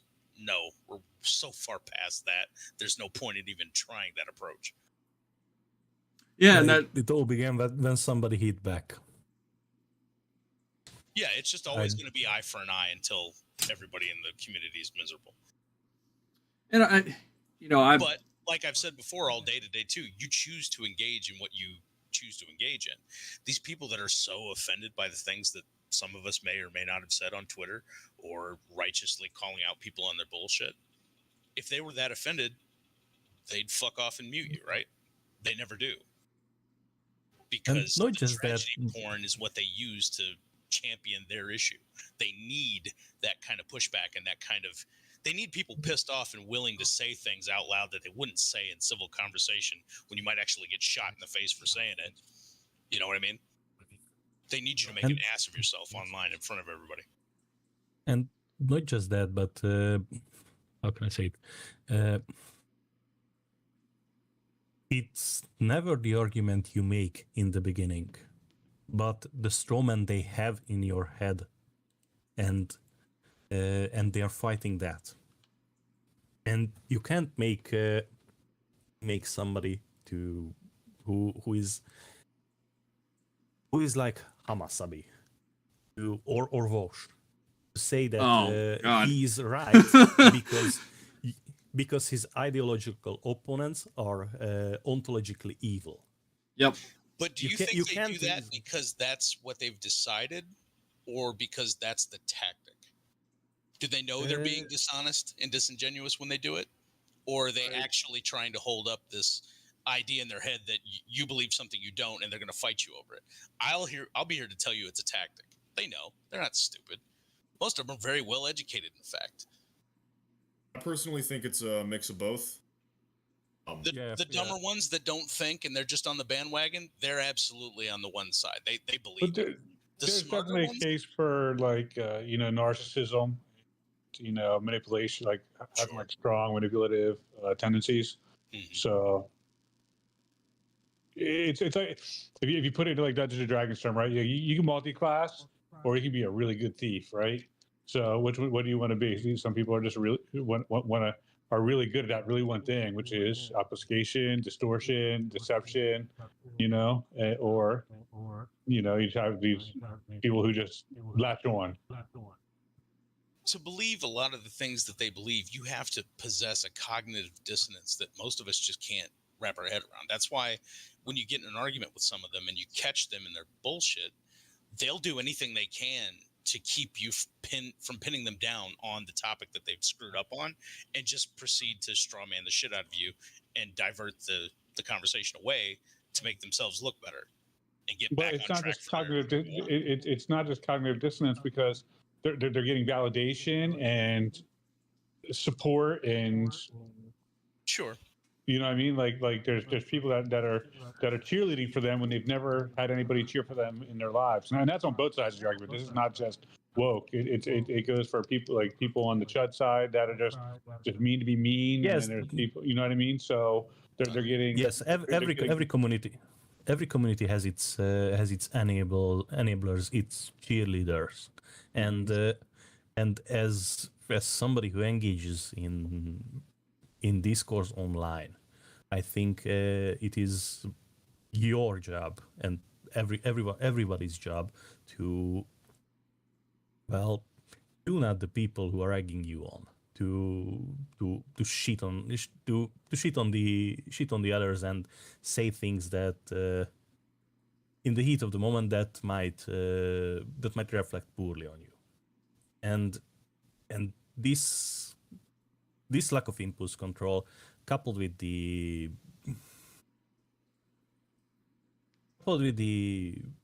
rapidity of this of both communities, sometimes it makes it really hard to the thing that pisses me off the most is whenever people try to drag like official accounts into things.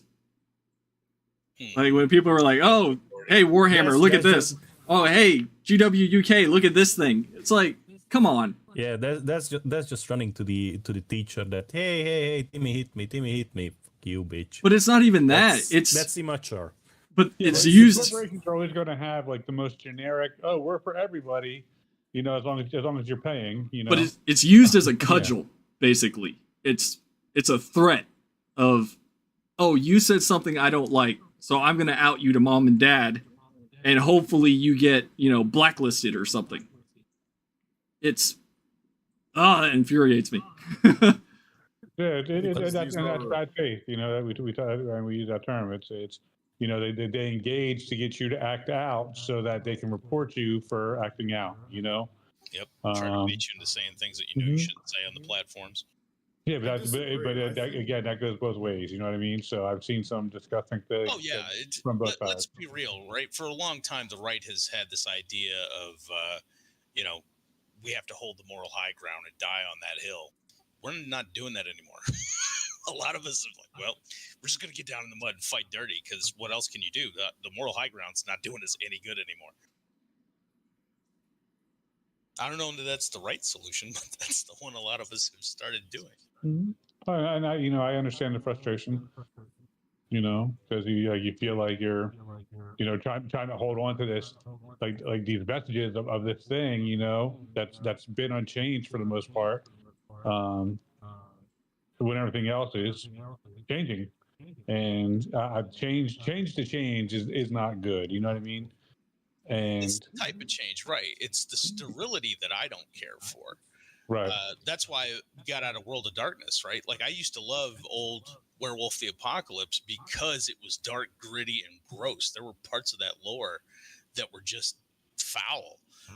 The way they chose how to interbreed with each other, and the whole eugenics thing that was a huge part of the breeding program, that got scoured completely out by Paradox, and my favorite tribe for the longest time, because they were descended from Vikings, was the Get.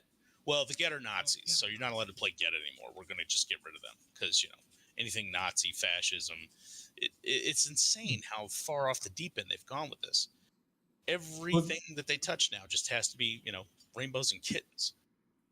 well, yeah, that's right. And that's why there's a constant comparison to Boogeyman, right? So anything it doesn't conform or comply is now a Nazi. Oh, we can't play Nazis. We can't be Nazis. We can't.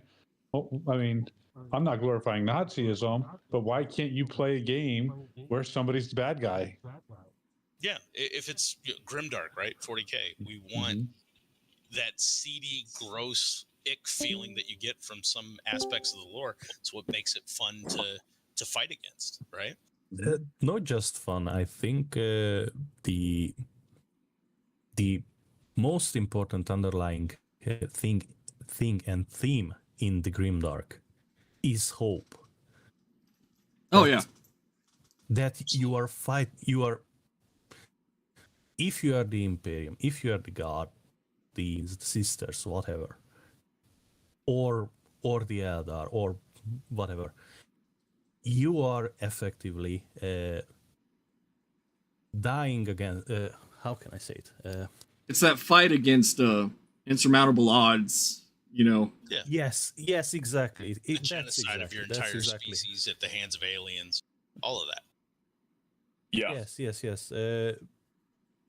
Dying despite because like every faction in 40K is literally fighting against every other faction. You know, it's all for survival in the story. Yes. Like it's the universe against whatever your faction is.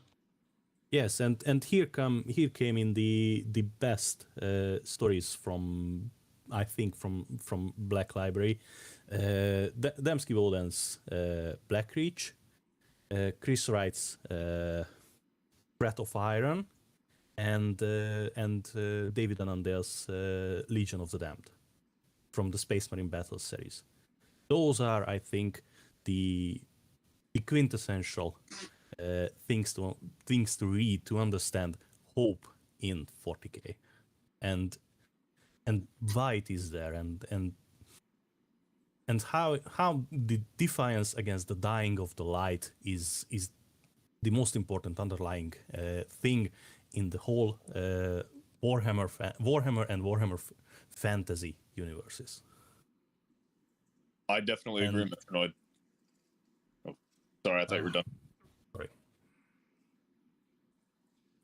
You know, I agree. In fact, that was one of the things that drew me to 40K was this. And one thing, and I don't know if any of you have ever heard of Counterpoints on YouTube. Connor, he's got probably about 50,000 something subscribers, but he had me on. We did a little hour-long conversation about this very thing, how men in general, males, are drawn to 40K because of that that theme of fighting against insurmountable odds. But one of the things that you never hear the other side talk about, that's a major theme of 40K, is faith. Faith is all throughout every single book, but you'll never hear them call it out, despite, you know, most of them absolutely fucking hating religion in general. It's I don't know. It's just odd to me that they haven't chosen to attack that portion of the hobby.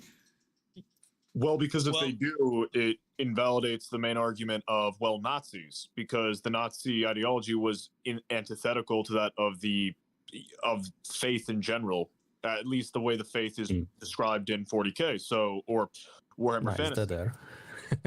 It's kind of a path of least resistance thing, right? Like it's you go into a crowd of 1,000 people and go, Nazis suck. Vast majority are going to agree with you, right? Yeah. You walk into that same room and go, Muslims suck. Oh my God, at least half of them are going to want to burn you at the stake, as they should. So we culturally are not ready to jump on this whole anti-religion bandwagon, regardless of what religion we're talking about. That's still a really hot, sensitive topic. But Nazis, everybody hates Nazis. So Yeah, that's why they do it. No, I mean, I would. It may just be like the. So I'm on a college campus, so it just may be because of that. But like, I encounter way more people who will actively refer to religion as like a parasitic influence and just absolutely evil with very few. By They the way, I'm always only refer to Christian religion when they say that, though, right? they never. I imagine they'll like go, well, Islam and Buddhism is fine, but like the criticisms they have of Christianity apply to all religions. So it's like, Not to them, they don't. well, they're also freaking morons. Right. But Like- that's why their arguments aren't even worth considering, right? The zeitgeist is that you can bash Christianity and whites. You can't do it to any other group. So that's their, that's their cudgel. That's what their go-to is. Yeah. So there will come a time eventually, if at all anything about the Imperium and 40K, if Christianity began to rear its head too obviously in the lore, bet your sweet ass they'd jump on that. But for right now, the Nazism and fascism thing, 'cause let's face it, the Imperium's pretty fascist. You mean more obviously than it is right now? Sure, right, yeah. It's like he says, right? It's not something we talk about. The faith aspect of Warhammer is largely just tossed aside in favor of the heroic war hero stuff. Well, I mean, they kind of go hand in hand, honestly. There's a really They good combat. Do you mind if I shill someone else? Or I'll go for it. there's a really, really good YouTuber called Pilgrim Pass, and he's made a few different videos talking about like Space Marines and transhumanism, and he uses the Space Marines as like an example of how faith and technology and stuff like that go hand in hand to create the ultimate defenders of humanity. And the fundamental idea that Space Marines inherently are a end point for like the faithful, like you're basically dedicating yourself to a religion or an ideology. In the case of 40K, it is the exemplification of the human form, and then you are sacrificing yourself so that others may be able to achieve that dream, which is like, that's inherently very religious, and it's just screaming in your face if you're able to see it. Yeah, no, that's completely true. It's just, like I said, it's funny because Torolf said the same thing, is that it's real easy to sit there and say Nazi bad as opposed to saying, God bad. And I guess that's why that discourse comes up more often than not about how, oh, well, the Imperium is fascist and all the Nazi dog whistles, and if you like the Imperium, then you by proxy are a Nazi. Yep. One of the things I like to make mention of is people who scream about dog whistles have never actually, in fact, heard a dog whistle. So that's a thing. Well, I mean, it's all buzzwords. Mm-hmm. You always see the same talking points and the same verbiage used. And it's like, all right, come up with something new and then we'll talk. I know I had a lady say to me at the grocery store, "You're gaslighting me." I said, "No, man, I'm just trying to find out where this product is." Metro's having a computer issue, so Metro's gonna dip. Oh, that sucks. Yeah, take care, guys, if you can hear me. Thanks for the chat. It was a pleasure.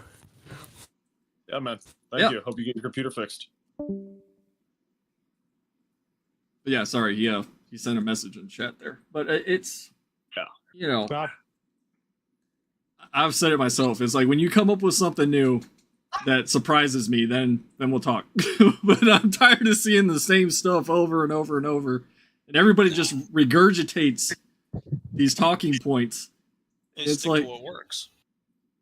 Yeah, because they know it's going to appeal to that side of the aisle, the political aisle. And it's like, yeah, it's a slow evolution, right? Until a month ago, you didn't see a lot of the anti-Semitism quite so prevalent amongst them, but now, given recent events, now it's loud, proud, and in your face. They don't care anymore. And as long as the bulk of them glom onto that, it's just going to continue to snowball and get worse. Well, because it's current thing. Like, these people don't have a coherent belief system or an ideology because they've never had to develop a foundational worldview. So they see that, hey, their fundamental worldview is that Harry Potter morality is the way the world works. The oppressed will always unite and defeat the oppressor no matter what. So in their view, the Palestinians, and I'm not taking a side in the Israel-Palestine situation. Mama Susan, don't attack combat, please. But they see the Palestinians as the underdogs, and so they will side with them. And because they see Israel and Jews as like this homogenous group, because all of them must be the same by their worldview, all Jews bad. So we must decry them all, which is not a rational worldview, but to them it makes sense because you're either good or you're either evil, and there is no in between. yeah, I guess it boils down to something that we talked about earlier was, are you capable of having a, what's the word? I'm trying to find my wording here. If you can have a discussion without screeching for your side, I guess.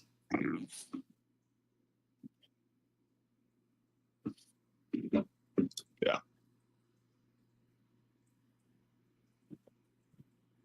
You guys still there? Yeah, no, yeah. I figured you were having audio. Figured you were having audio issues, so I was like, I'm going to be quiet for a second. Okay, well, no, because like you were mid-sentence, and then you cut off, and I'm like, crap, did my audio go bad? Yeah, no, we hear you fine now. Okay. But I don't know. I think we've pretty much touched on everything. It's just these political. All of the politically brain-rotted people seem to be on the side that I tend to make fun of.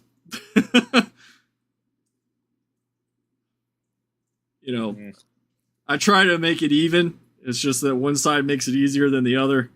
But, at the end of the day, I think most people think this way, is that I don't care what you do. I don't care what you identify as. I don't care, what beliefs you have. It's just, how are you as a person?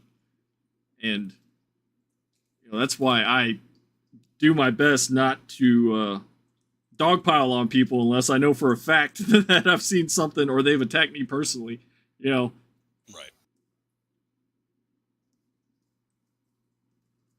Yeah, I usually wait like a good day or at least an hour. If you read something, disconnect, and then come back to it an hour later. If it makes you feel a certain way, and just after some information comes out about whatever the thing is that made you feel that way. You know what I mean? So everybody's knee jerk, right? We're also, and it's just human nature. Is like we're so intent on being first, and we're not satisfied unless we're first, that we often forgo like self-editing and self-control. So it's like one of those things. Well, that's one of the things that I say, is that people have started using, or not using, but playing politics and identity as a team sport, which is a really bad fucking idea. If you're just going, and to sort of move this over to the political side of things, if you're saying people are like, I'd rather vote red, I'm voting red or dead, or, blue no matter who, it's like, you need to be able to look at a candidate as a person and what they stand for, regardless of what side they're on, and just be like, all right, this is a good decision or not. That's basically how I view everything. Same thing with, what is your character, not what are you spouting. Probably could have worded that better, but that's the best I could do. No, I get you. course, No, man. I totally get you. I am, yeah. I mean, as somebody who voted for both Trump and Obama, I totally understand what you're saying. Wait, hold on. Are you hold on? Are you saying you voted for a president I may disagree with? I'm gonna have to hate you now. Yeah. I can't believe you A voted lot for of us Abraham fell for that Lincoln. Obama shtick, man. It's not his fault. Look, I can't believe you voted for someone like Trump, dude. I can't believe it. It's not like I have a poster of him in my apartment. Yeah, I would have voted for Ron Paul, but the RNC decided to screw him. So I'd vote for a toaster before I'd vote for Romney. You know what turned me off from Romney? I'm from New Jersey, right?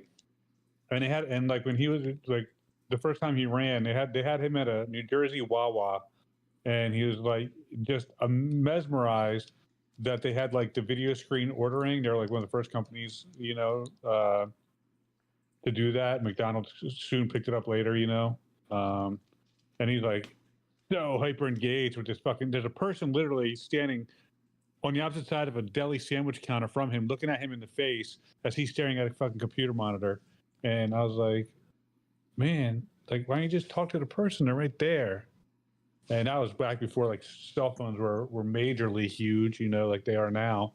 But it's like literally there's a person in front of you. You can just tell them what you want, and your face is just like won't even make eye contact with them. I was like, I can't get behind somebody that won't look you in the eye because he knows he wants to replace you with a bunch of fucking. Back then they weren't even LED screens; they were just whatever they were. So yeah. I have to ask, do you want me to call you Shadow or Raptor or Umbral? Shadow. So I had a different Twitter account, and then that one didn't go. That one, yeah. So then I went by Umbral. I basically Latinized Shadow of Hawk into Umbral Raptor. So I wanted to ask, because you said you're in college right now. Are you seeing a lot of this? What we hear from "quote unquote" Wokehammer, is a lot of that being parroted in universities right now? Like a lot of the just general BS ideology they have. Yeah. It honestly depends. Like I've got, for instance, an economics professor who basically took like a lecture or two to bash communism. But that's fair. Then I've also got another professor who agreed with a student's assessment that effectively genocide is the solution to certain conflicts. So it's a mixed bag. I've met some based people on campus. I've met some absolutely insane people on campus, and I've met some people who are in the middle, that are left, that they have very left-wing ideology, but they're able to articulate and explain their worldview. And sometimes they're from like foreign countries or from very specific parts of the United States where you can kind of understand where they're coming from. And it's not that they're a bad person or not even an uneducated person. It's just their worldview has shaped the way they are. And fundamentally, it's a lot more complicated. Wokehammer, I would say, is if you got the worst of a college university and then shoved them into the same room. I probably should have cut it all down to just that statement, and I apologize for kind of being a little long-winded. No. That's a terrifying thought, but we one of the things, because you mentioned where people are from and all that, is I had my best friend is Cuban, and he couldn't understand why his parents were hardcore 2A conservatives and they didn't want to vote for Biden.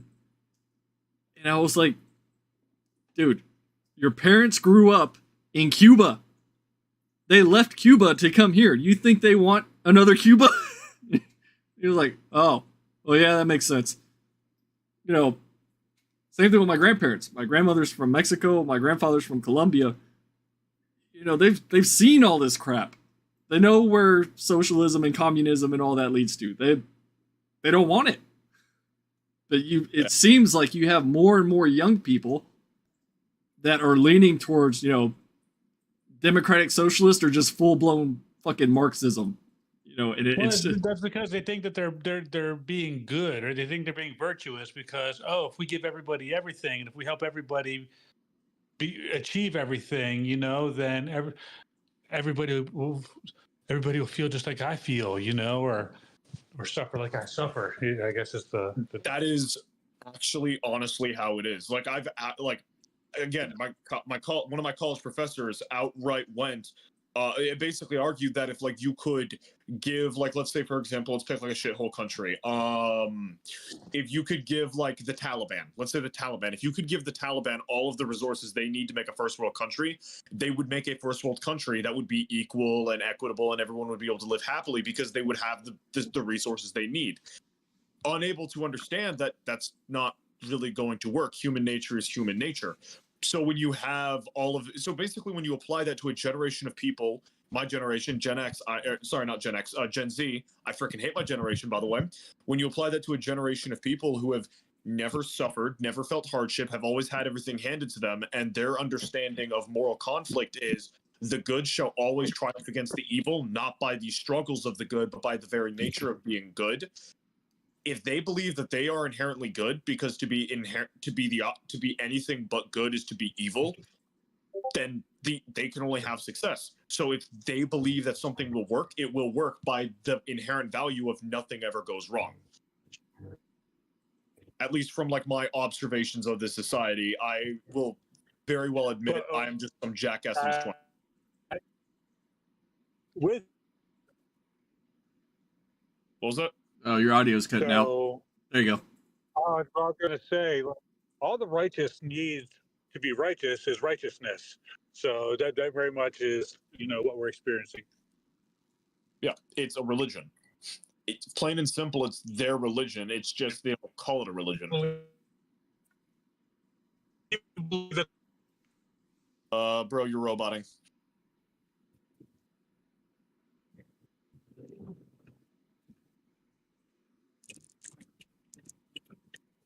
Yep, we lost him. You got that corn internet. Poor man. Poor man versus miniatures. I'm here. So I was kind of driving away from my Wi-Fi, so I was transitioning over to cellular and just kind of digitized me for a minute. I'm back. Yep, loud and clear. I don't think that's the kind of thing you want to admit on a live stream.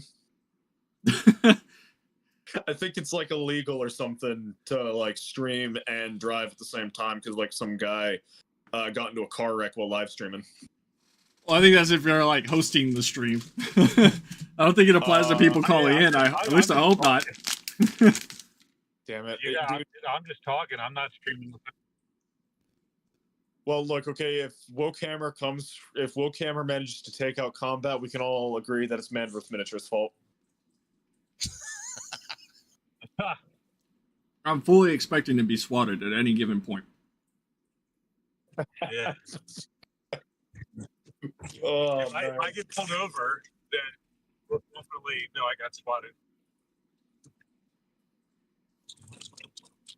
Combat's gonna get swatted, and Man vs. Miniature's gonna get pulled over. Hey, Torolf, you think you and I can hold down the fort while they're suffering from the law? I'm pretty sure I'm safe where I'm at, so it's all good. Gotcha. Yeah, I pretty much hit on every topic that outside of talking about direct drama with certain people that I could think of. You guys got anything else you want to bring up? Like specifically in regards to like the IRL political situation with Warhammer, or can I bitch about how Age of Sigmar is such wasted potential? Take your pick. I'm fine with either. Age of Sigmar is such wasted potential because you literally have a setting where you could have people harvesting trees made of metal, seas made of like liquid metal, can be harvesting shadowy mist that is able to be solidified into weaponry, and yet everyone uses basic cloth, everyone uses basic swords. Like, I have read multiple novels in that setting, and even the good ones don't even have like that level of mysticism to them. Like, you destroyed Warhammer Fantasy so you could have a high fantasy where you can explore like magical stuff, but you're still using the same mundane BS Like, come on, man. Yeah, I mentioned earlier, I was like, I refuse to acknowledge Age of Sigmar in general. I think, but that's just because I'm salty about Warhammer Fantasy. I mean, that's just me. I'm perfectly fine with 40K until the old world comes back. I mean, until they kill 40K again, or decide to kill 40K. Well, I mean, the good thing I think about 40K is that even, you know, we all know the Horus Heresy is coming to an end with the end in the death volumes, but there's so much stuff that they can continue with that I don't see them running out of ideas anytime soon. At least I hope not. Well, I kind of agree with Arch on this. I think it was Arch who said this on like a certain extent for 40K, but like they've got like the Tyranids. If they ever make a meaningful push with the Tyranids, the galaxy burns. If Chaos ever makes like an actual meaningful win, the galaxy burns. If the Necrons ever wake up in force, the non-synthetic galaxy burns. If the Eldar get the 5th like Crone Blade or Hag Blade or whatever it is, they win because they get Ynnari wakes up. If the Tau are ever written about in a meaningful way, they get one shot by Typhus. They've written themselves like all these like galaxy endings. Like they can't ever resolve Octorius because if the Orcs come out of that on top, they will destroy that part of the galaxy. If the Tyranids come out on top, G, the galaxy's burned. They've written themselves into so many corners that unless they do some retcons or do some Leagues of Votan type shit, I don't think that they can not end the setting, at least to me, if they want to meaningfully move forward. Well, I think that's why they're going that whole route of waking the Primarchs back up, and all of a sudden everybody's coming back that, you know, wasn't completely murdered.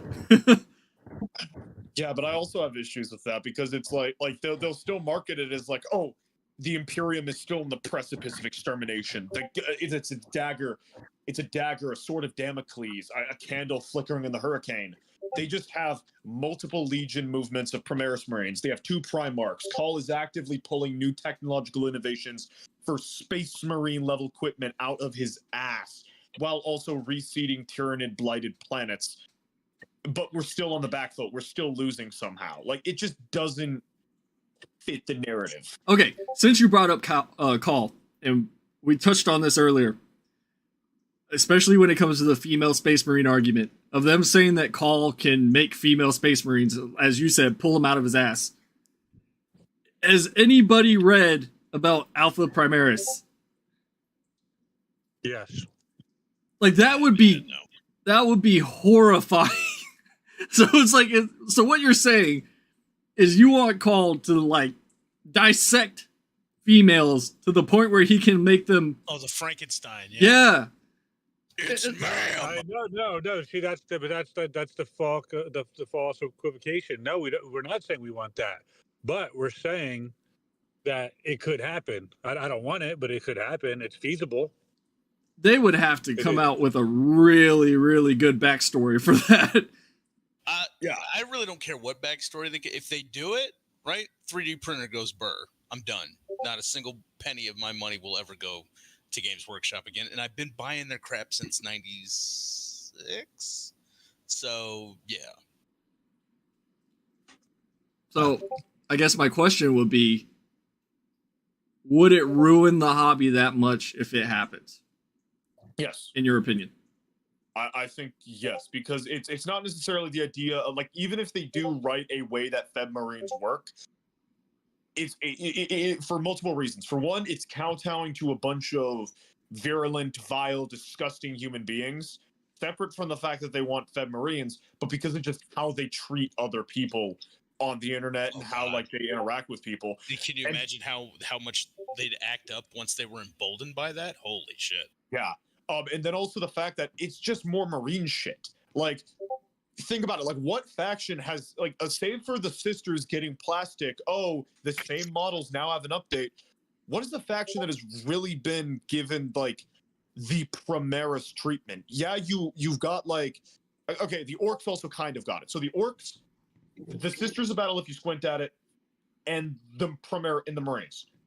We still only have Cadians and Catechans, and I think still Legion are still available officially, and we've gotten some new Krieg stuff. But that's not the same as an entire effectively new range of Marines.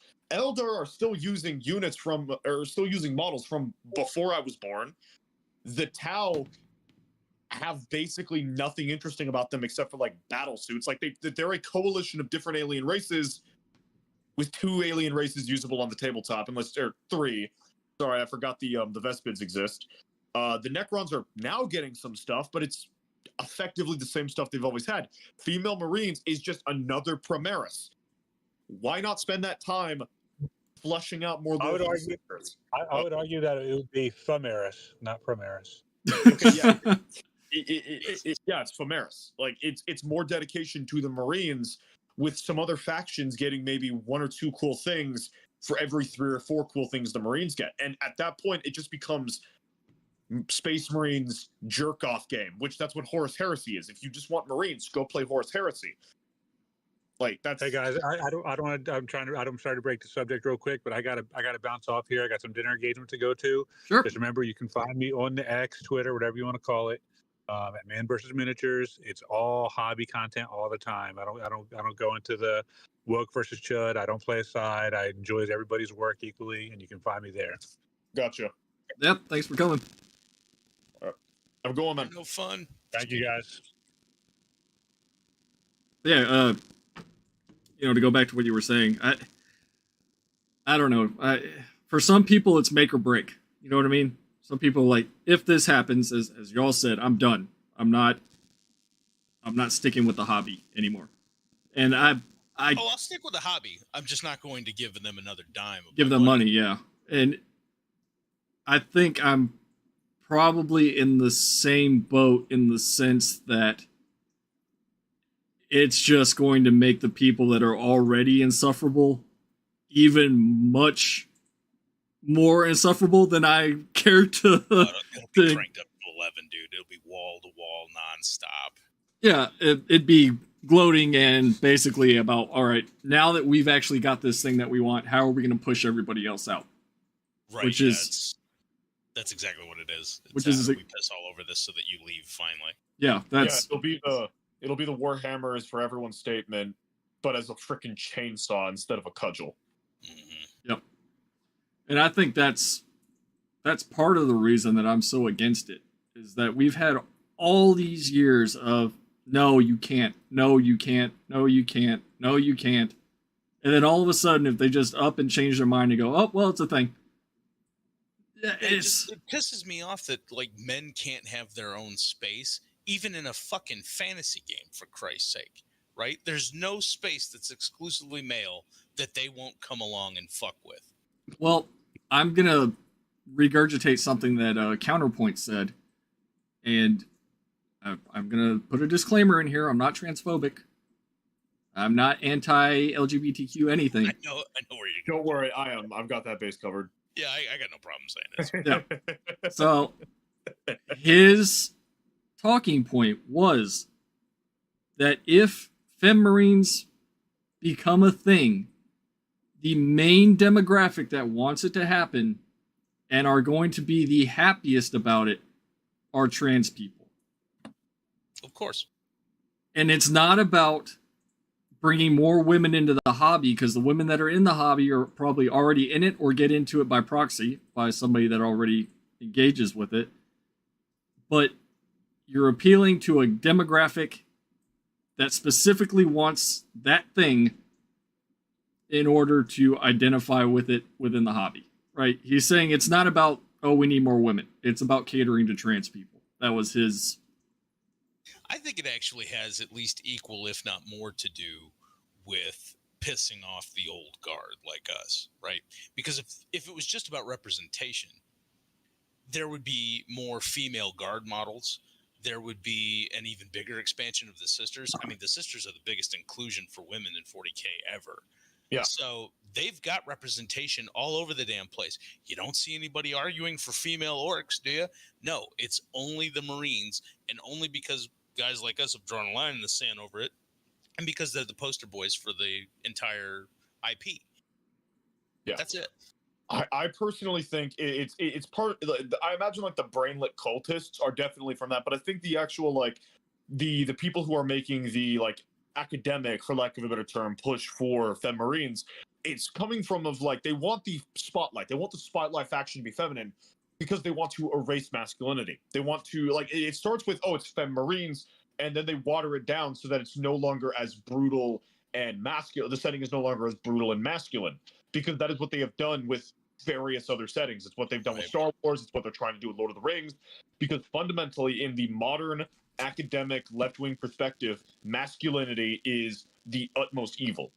And they will draw the comparison to things like World War I, World War II, which were driven brutally by masculinity.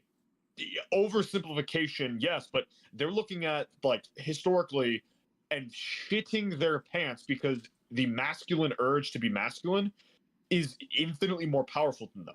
So they are attempting to water it down and break it down so that they can control and be more powerful than everyone else without having to actually improve upon themselves. That's my view. And combat, don't worry, I put my tinfoil hat on, so we're all good. That's a huge part of it. In fact, it's kind of unfortunate that the poster boys for the 40K happen to be the Marines. If it had been any other faction that was that pro-masculine and it wasn't the Marines and they weren't the poster boys, do you really think they'd be coming into the hobby going after that faction, trying to get female representation in it? No. It wouldn't give two shits because that's not going to have enough of an impact on the IP itself, because we're not talking just about our little toy soldiers, which they love to use that fucking argument. It's movies, it's video games, it's every media that Warhammer is leaking out into is only going to continue to leak out to. There will be big blockbuster movies at some point of 40K. When it happens, they want to make sure that it's ma'am Marines are at the front and center. Yeah. Well, yeah, and I don't disagree with his assertion that it mainly appeals to the trans part of the hobby.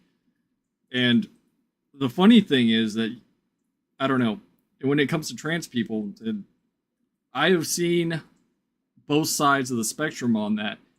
But as I think it was Cornelius put it earlier, and as I say myself, is that it's the hyper progressives that think trans that activists, not trans people. There are plenty exactly of trans people that are cool. They don't have a problem. They've just, they're here to play and have fun and chat with friends. The crying and screeching and just vitriol that you see mainly comes from the activist side of things. And it's just like, no, just stop. Like, I don't want politics injected into every single thing that I consume just because that's I don't think anybody wants that. Trying to use too, right? Well, there is politics. Yeah, fantasy politics. I don't want your real world political bullshit in everything that I do. I play these games to escape from your bullshit and my bullshit and everybody else's bullshit. Yeah, exactly. Like, you can include politics and hell, even comment on real world politics. Star Wars is inherently like a war, like authoritarianism bad, war to a certain extent is bad but necessary type story.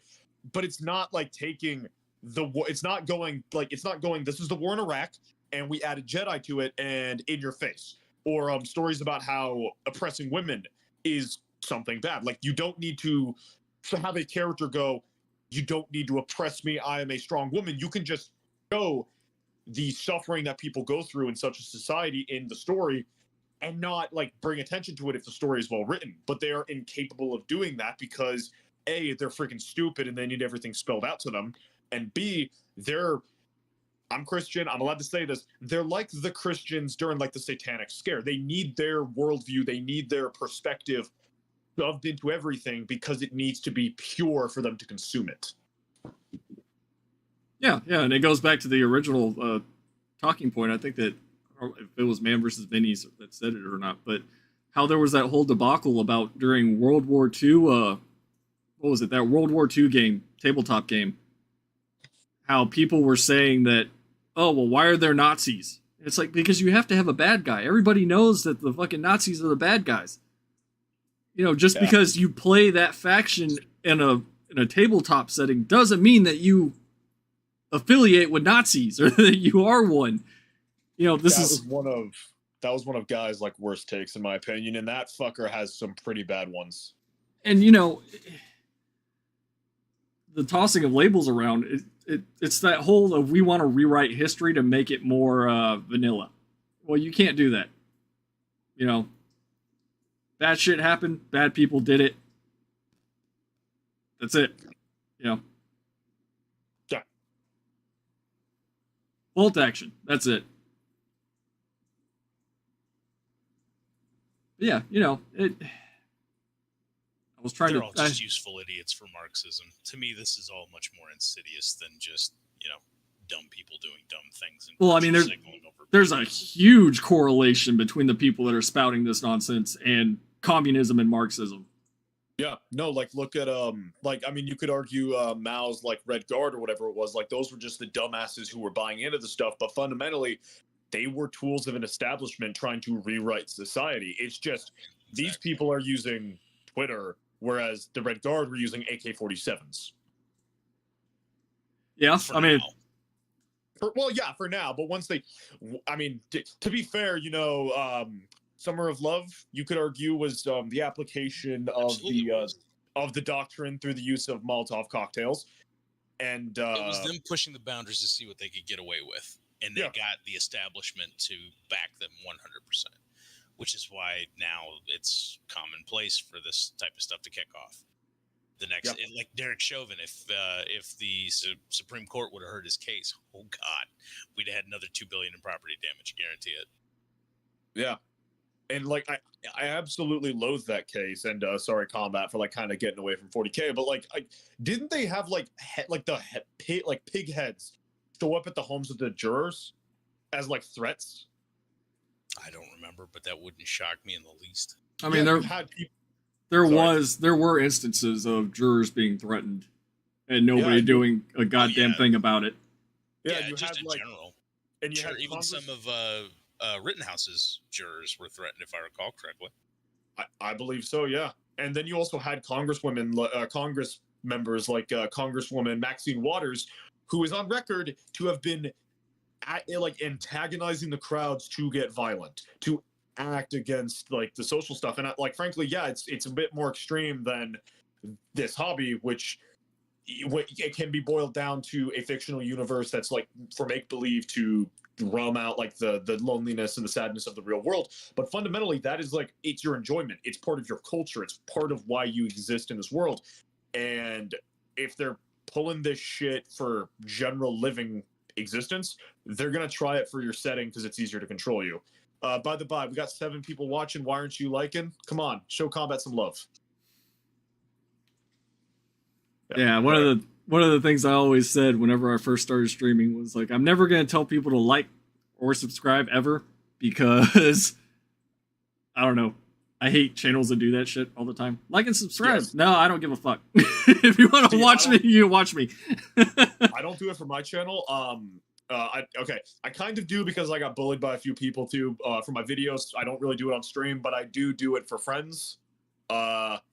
So because like you deserve the growth, man. You deserve it. So look at that. People are listening. People are listening to the jackass. So yeah, sorry for derailing the conversation as much as I have. No worries. I had a point I was going to make and I completely lost it. It was. I'm sorry. No. It wasn't you. I didn't even. It was something about Space Marines, and I can't remember what it was. We talked about Fem Marines. We talked about them being the spotlight. We talked about them being like the dominant thing, and to do Fem Marines would lead to the other stuff being sidelined. Any of that helping ring a bell? No. I had to sit here and think. I was like, wait a minute. No, I mean, damn it. The whole discourse, it's all tiring. I'm being older, as most of us are. You get tired of the culture war bullshit leaking into everything. It's just like, yeah, but if you don't say anything, then you just get steamrolled into something that's, unrecognizable. And yeah, if you don't fight back and defend it, then you're going to lose it. Yeah, and you always hear, the people talking shit about gatekeeping, this, that, and the other. gatekeeping is not inherently bad. If you're keeping out bad actors on both sides, then you're gatekeeping successfully. But you're not discouraging people from joining the hobby. The idea is, sorry, that, you know, you don't want this subversive element sort of creeping in to, well, I would say where it's trying to go right now in 40K, and, you know, just completely bulldozing everything that you like about the hobby. And, you know, that goes for everything, not just 40K. It's all over the place. Absolutely, because like, I mean, like the argument I typically try to make whenever the gatekeeping thing comes up is like, if a dude walks in, his like face is covered in crack cocaine, and he's like handling a piece everywhere, and he goes, "I'm here to play some motherfucking Warhammer," we would tell him to leave because he's intoxicated and he's got a firearm.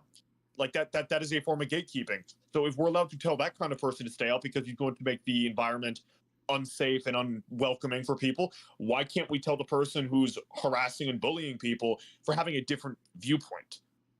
Yeah, and that's one thing that you'll hear from them too, is that they want to make it safe, that it needs to be a safe space. Well, yeah, but it needs to be a safe space for everyone, not just who you align with. Yeah, and also like there are like, you got to accept that there's going to be some give and take. Like, I would say I'm a very devout Christian. I disagree with a lot of like this LGBT, like this, a lot of the LGBT movement, a lot of the LGBT ideology. I will still fucking play Warhammer with someone who is openly trans, someone someone who's not even able to pass, so long as we focus on the game. And I would expect them to, even if I showed up dressed as a freaking Knight Templar, as long as I'm focused on the game, like, let's play the freaking game. Like, we don't need to like you shouldn't be offended if I make a joke about like cutting your dick off. You shouldn't like tell me I should leave the hobby, just like I shouldn't be mad at you if you make a joke about like the Spanish Inquisition or the fact that my God got crucified while the era, or my prophet got crucified while the Arab prophet conquered the world. Like, grow some fucking skin and be able to handle the fact that people are going to be different from you. Yeah, and Cornelius just said in the chat that you can't grow in a safe space, and I agree with that. And by safe space, when I use that term, I mean in a sense where the hobby is welcoming to new people, where you shouldn't be afraid to walk into like a local game store and be like, "Hey, I know nothing about this. I want to get into it." That's my definition of safe space, because I've been in some hobbies pre-Warhammer where you walk in and people look at you like you're a fucking goblin, you know, because they have all these regulars, and they just want to sit there and keep their own little clique going. You know what I mean? At least in my experience, the first time I walked into a Warhammer store was to go pick up a book, and you know, the manager is, and I said this story a while back, is that the first mini I ever got, the first mini. Mind you, I had already been buying books for years. I have maybe 200 plus 40K books between hardcover and limited editions. But I walked in there to go pick up a book, and he goes, "Hey, you know, since you're picking this up, here's the mini of the month. You know, it's League of Votan, this, that, and the other." And I was talking to him. I was like, "Well, I'm just fucking terrified of painting because I'm a perfectionist." He was like, "Oh no, here, I'll show you this, that, the other." And I walked out of there with a thing of minis. I already had been in the hobby for many, many years, when it, at least lore-wise, on the lore side, before I ever picked up a paintbrush. And now, now I'm hooked on painting. Yeah, but, I was definitely the reverse. I got in for the minis, and then I found out there were novels. And I don't really have anyone to play with up here. But I'm currently collecting like the Sabbath Worlds books, trying to like get them all before I commit to reading them. Like there are multiple ways to experience this hobby, and you gotta like help people experience all of it. Yeah, and I agree with that mentality of, you know, as I mentioned, that somebody should be able to walk into a store and be like, "Hey, I want to get into this thing. What do I do?" You know, the hobby won't grow if you don't have new people coming in, or if you don't share your love of that hobby with other people. As I mentioned earlier, like with my wife didn't know a goddamn thing about Warhammer before me. now she's like, oh, well, I want to paint this. She picked out a pack of Slaneshi demons, as heretical as that is, but I was like, okay, I'll help you paint them.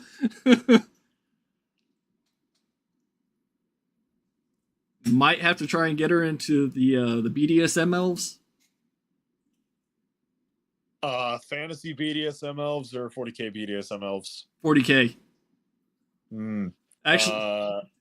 Actually, I got her a kill team of what is it? Hand of the Archon. Man, if I ever get back into like 40k, I want a Drukhari army. What that says about me, I refuse to elaborate on. I mean, we're not here to judge yet. I'm always here to judge. I want my first proper army in fantasy to be not only a Dark Elf army, but a Malice Darkblade led Dark Elf army. Yep. So that really should say a lot about me. Oh, I went absolutely apeshit when they announced Malice as a lord for Total Warhammer. I still have every single one of those books upstairs from the Malice Darkblade series. I think he was like the first. No, he wasn't. I read some other stuff. He was like he was the first Warhammer fantasy book I read. I've got like the 2 omnibuses, and I was so freaking pissed when I found out there's something in between. I forget what it's called, but it's like the one just before. It's like the one where he gets rid of Zarkin. Spoilers. And then Deathblade. Apparently, there's some story in between there, and I don't have access to it, and it pisses me off because I want to know what happens. Also, Deathblade is shit, and I refuse to take that as his end.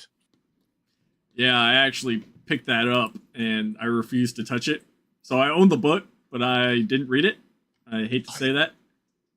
It's so bad. It like the guy who got where he was because he never trusted anyone, and because he was so intelligent and conniving and managed to turn people against each other for his benefit, gets fucking outplayed at every single turn by a whore. No, well, sounds about right. I don't like Marathi. And then one of my first AOS books really reinforced that I don't like Marathi. Fuck Marathi. Yeah, I mean, I don't know. You know, I miss Warhammer Fantasy. I'm glad they're going back to it. I've said it before, and I'll say it again, that I've met very few Age of Sigmar fans that I can say that I like. Well, you've heard the rumor about what's going to happen with the old world, right? I haven't. There's been some rumblings going around that when the old world comes back, and the reason why it's taking so long to get it done is that they want to go back and sterilize the setting for the woke tards. So it's going to be any. You can just mentally extrapolate what that's going to look like. I hope it's not true, but. See, I'd call bullshit, but except for the fact that about the female knights that are for like the Bretonnia models, like I don't have an issue with like women being able to fight in a world like Warhammer, because like IRL women, like you did like female samurai or the wives of Vikings, like they knew, because they didn't have to spend all their time cooking and cleaning and taking care of the children. They had slaves or serfs for that. They were able to pick up other skills, and if you were a noble woman. Or a woman from a culture where your husband is constantly leaving to go do something, you need to be able to defend yourself. And in a world like Warhammer, where there are trolls and giants and zombies and direwolves, I bet even some middle-class women would pick up how to fight because they need to know how to fight. So I'm not entirely against the idea of a noble woman, which anyone who's a knight in Bretonnia is a noble, knowing how to fight, and then also being drawn into conflict for whatever reason. It could be an oath to avenge her husband or her father or her son. It could be the son is like a 12-year-old and he needs to like swear, he needs to uphold an oath of fealty, but he is too young to fight, so she goes in his stead. Or it could be a woman lost her entire family and she has sworn herself to the lady so that no other woman loses her family in that way. Like there are so many ways they could make female knights work. but they're probably not going to do it if that rumor's the case. It's just going to be women can be girl bosses. Well, we touched on that earlier about, you know, the female Space Marine argument and how that's all they know because they don't know anything about the rest of the lore. But the fact that, you know, 40K has so many strong women leads that exist, but nobody ever fucking talks about them. You've got Ursula Creed, you've got Lotara Saren, you've got Minka Lesk. Lotara Saren. Yeah, but you're talking about exceptions to the rule, right? Regina Castine, the chick in the Kane books with the equine face, the crazy sergeant that likes grenades in the Kane books, Amberly Vale, Archangel from the Shadowbreaker series, that one pirate chick from the Beast Horizons. Like 40K has plenty of badass women in it. It's just none of them are genetically augmented super soldiers. Right, none of them are the poster boy. Yeah. Yeah, but you know, it feels like they water it down and then they try to make it seem like those characters don't matter. It's like, oh yeah, you give us this example, but we still want this. Okay, yeah, but what about this? Well, nope, we still want that. And No, it goes... It's a twofold thing, right? It's a slow push to get the woman representation, girl boss, everything, and then the inverse is demonize the male aspect. And it's also the fact that they were to admit that, hey, you have a point, you're right, then that must mean they're wrong. And they can't be wrong because they're the good person. Yeah. Ergo, they're always right.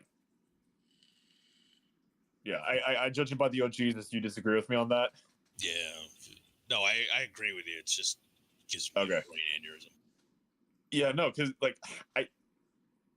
I have met too many people who give me those vibes in real life for me not to believe that a bunch of brainlets on Twitter don't have the exact same, or probably an even worse case of the stupid in that regard. Yeah. Yeah, I mean... I'm a little bit worried about it with the old world. I was really pushing for the old world to come back, but if you think about it from Games Workshop standpoint, if they're going to start dipping their toes in the woke water, they're not going to do it with their primary IP first, right? You're not going to risk alienating most of your fan base by fucking 40K up. You're going to do it to something else. So, in comes the old world. That's what's got me worried. Which sucks because like they like there is room in Warhammer to appease for the people who are legitimate about wanting diversity and like Ind, Koresh, flushing out the Southlands humans because there are Warhammer's equivalent of African people in Warhammer. No, they're not the orcs. No, they're not the Nehekarans. No, they're not the Arabi. There's like one or two references to them, but there are people that you could use to represent African mythology and history in the same way that German or British or French is represented by the Empire and Britonia. Like there's room for it. They don't need to do this bullshit girl power, forced diversity, sterilization shit. But they're going to. Or I hope that they're probably going to, given the way the world is. Fuck. Well, I'm kind of in that camp of, you know, Torolf already mentioned about them dipping their toes in the water of this stuff. I feel like that's what they did with Age of Sigmar, and that's what they're doing actively with Age of Sigmar. I admittedly don't follow Age of Sigmar that close, so if that's the case, it'd be news to me. I saw Age of Sigmar and went, oh god, it's Fantasy 40K. Get the fuck out of here, and I just went back to 40K. See, I agree with Combat because I do follow Age of Sigmar a little bit. Let me. So you know how Manticores are like beings of chaos, like no two are alike, and they literally kill each other when they try to breed, right? Sure. There is a Cities of Sigmar, which are the basic humans, female protagonist who, if I remember right, she's a person of color, who is riding an Order Manticore. How the fuck does that happen? Because she's the girl boss. And like Age of Sigmar is one of those things where, like I mentioned earlier, it's got so much wasted potential. It's also it's not just that. I think that like they have two different camps of people working on it. Because I've read a total of 4 of the Age of Sigmar books, and I'm working on another one which follows the Cities of Sigmar a bit. The two that I liked were Court of the Blind King and Covens of Blood. The two that I didn't like were Dynasty of Monsters and Gothgol Hollow. So I had 2 that were recommended to me and 2 that I found on a bookshelf because they looked interesting. The ones that were recommended to me by people in the hobby, do you think that those were the ones I liked or disliked? Liked? People in the hobby, you probably liked them. I freaking hated them. Oh. Well, never mind then. I got some real dickheaded friends giving you those. No, they weren't my friends. So, like, I was like, hey, I want to okay. like get. I've read Court of the Blind King and I've read Covens of Blood. What other books should I get into? Dynasty of Monsters was pitched to me as it was a complicated moral introspection into what makes a man a monster and what makes a monster into a man, and that it actually handles like those kinds of like grim dark themes very well. And then I was actually told by someone at the store. Cool. I'll get into why that it's stupid. I was told by someone in I was told by someone in the Warhammer store about Gothgul Hollow about how it handles the realm of Shaiish. I believe that's the realm of death. And I'm like, that's immediately a really because like living in the realm of death, you would think that's like a very different and interesting look at the world, right? I was told it follows it's like a mystery about like this chick's like what happened to this chick's mother, and there's like you get some of like the Free Guild militia involved, and it's like a whodunit murder type thing. And I'm like, that sounds interesting. Dynasty of Monsters' moral complex moral nature can be boiled down to it is better to be a blood-sucking man-eating monster than it is to live in a stratified society, because you are either going to choke to death in the incompetence of the people above you, or you will be a vain, selfish scumbag who is incapable of accepting reality. Gothgul Hollow is a decent enough mystery with some actually interesting twists, but it is, in my opinion, ruined by the fact that the main character is a goth chick who is just better at magic than everyone, whose father doesn't understand her and gets her powers from slitting her wrists. I feel like there's a no, thank you. There's some also the town they live in is just it's just the Empire. It's just like a basic human, generally medieval town. They have to put up some protections so the dead don't like walk in the middle of the night because it's the realm of Shaiish, but that's no different than living near Sylvania. Like right, bury them all face down, etc. Or Chicago. Yeah, like there's nothing like you would think like living in the realm of death there would be like something interesting like maybe if you like Pomegranate like the myth of Persephone, where because like Nagash is actively trying to like draw people into like deeper and deeper into the realm of Shaiish, so maybe like consuming the fruit of Shaiish will like trap your soul in that realm and you can't even like leave by going through realm gates or something like that, or you can, or like there's rivers of like souls and you can like bottle up those souls and like you can gain knowledge from them by bottling the souls that are traveling deeper into the realm of Shaiish or something. No, it's just generic medieval town. I mean, with edgy girl that splits her wrists to cast magic. That's what I was recommended. That's what I was fucking recommended. I wish I had never seen certain writers' social media, because I realize how much we're on the precipice of the writing just going to complete shit across the board. And I'm like, I don't even know who I like anymore. That's why they say never meet your heroes, man. Yeah. Who was the guy that writes the Minka Les novels? I think that's Hill. I think he writes those. I don't know. I don't consume a lot of the newer books just because I've been told that a lot of them are bad. He's cool. He stays like apolitical, which I can appreciate that. But people like who's the most egregious one I can think of? I've heard a lot of hate for Aaron Dembski-Bowden, or is that just his writing quality? I mean, that's typically his writing quality. I'm gonna find him. I'm staring at my shelf right now. Okay, because like I read Betrayer, and well, apparently, like when you tie it into like the rest of the Horus Heresy, it doesn't really make a lot of sense. I thought it was I thought it was a good read for what it was. I'm 99. I'm 99.9% sure it's Guy Haley, but I could be wrong. I've heard some bad things about him, so probably Guy Haley.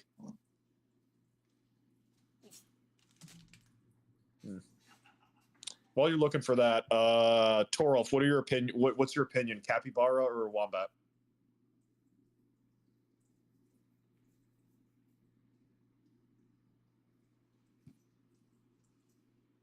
Gav Thorpe. Really, Gav Thorpe? Yes. I was like, I knew I'd recognize the name if I just stare at my shelf. No, you're joking. He Nope. wrote one of my. He wrote the Knights of Caliban. Yep. That's one of my favorite. That's one of my favorites. What? Yeah, Gav Thorpe. That's Please tell me. Please, for the love of God, tell me Sandy Mitchell and Dan Abnett haven't said anything stupid. Dan Abnett, not that I'm aware of, but Gav Thorpe, yes.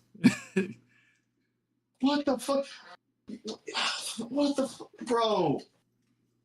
Bro. Assume that they're all going to do it. Anything else, and you're just going to let yourself down. Well, now I don't want Sandy Mitchell to make more Kane stuff because she. Wait, no, is it a she? Fuck, there's one author that I always forget if it's a he or a she. Is this a weird that you have to ask thing, or you just? No, because there's one. No, because I've met men and I've met women with the name Sandy, but I've met more women with the name Sandy. Okay, so it is a guy. There,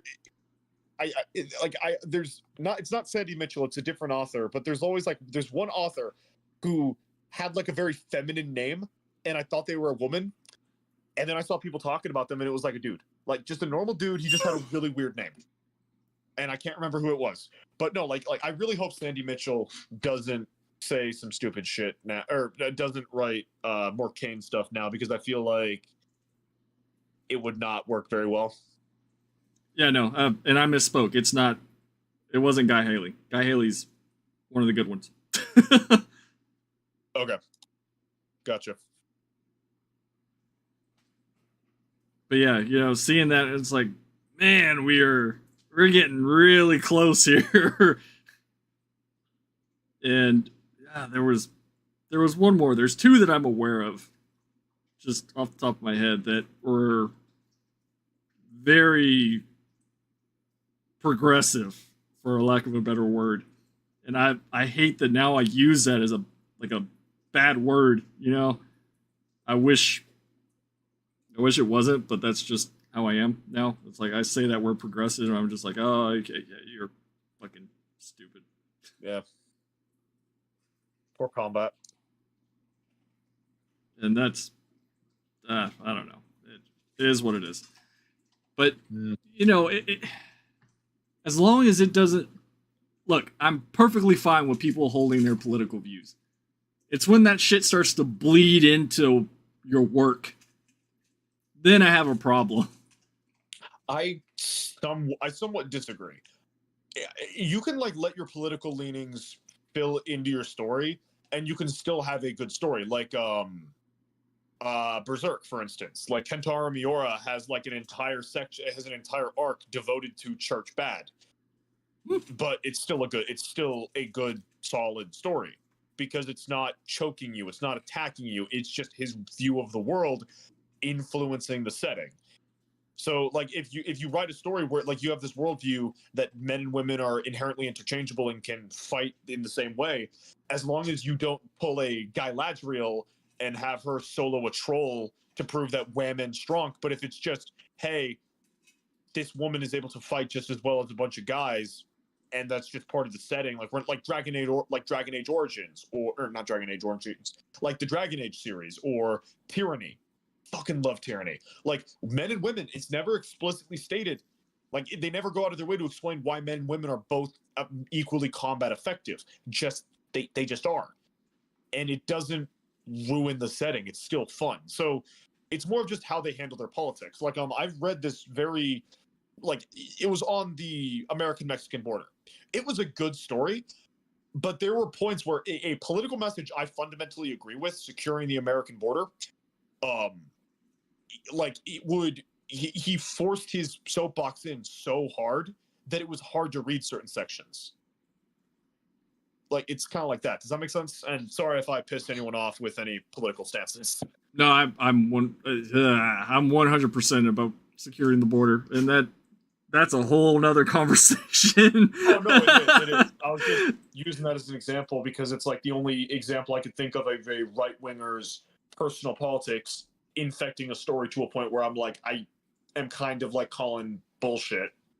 Yeah, Plenty of but left-wing examples. you know, going back to what you were talking about, Berserk, you know, the complete opposite has happened with, and I'm going to use this as an example because it's awful. Castlevania on Netflix has been, oh my, okay, hi. Sorry, the dog wants to be on stream. Hot dog shit is the word you're looking for. Yeah, the first season I was like, okay. Second season I was still like, okay. And then after that I was just like, what the hell did they do? Yeah, we get it. We get it. Church bad, women good, men bad. I was like, are there any other talking points you want to hit in this series before Oh, Pupper. Oh, wait, is that a husky? Yeah. Hold on. How can it hear through your headphones? No, but he is right behind me. Dang it, I was gonna start making husky noises. Oh, he won't do that. He only does that if he wants to go outside. Damn it. No making him sing the song of his people. Yeah, he only sings when he wants to go out. Even when he's outside. I've got a few friends who have huskies, and I'll be like, hey, is your dog in the room? And they'll be like, yeah. And then my brother or I will just start like making husky noises, and the dog will start losing its shit on their end. Yeah, no, he's pretty chill. Yeah. But right now it's his playtime. He's got another doggy friend that goes outside around now that he's like, all right, it's time to go. Gotcha. But yeah, you know, I don't know. There's that whole never meet your heroes thing. It's like, hey, as long as the writing is good, I could care less what their political opinions are. I mean, you always hear about, I can't remember which author it was. They talk about how they were, he was basically trying to insert his fetish into all his writing. I can't remember if that was ADB or if it was. I heard that it was ADB because I remember.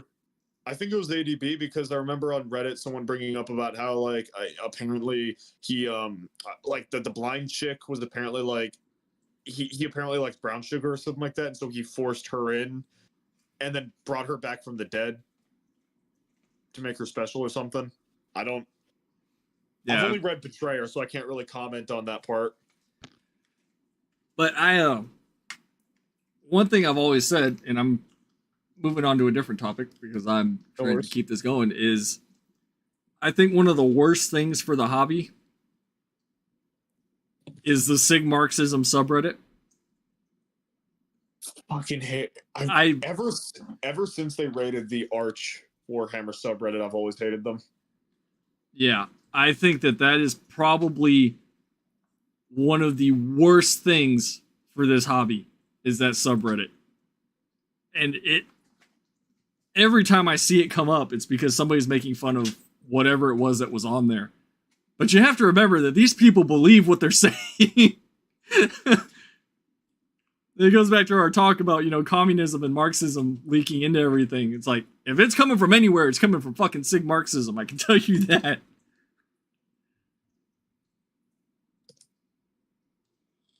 Yeah. But outside of that, I think I'm all out of talking points, gentlemen. Well, I appreciate you inviting me in. Yeah, thanks, man. Yeah, for sure. Sorry for ruining the latter half of your stream.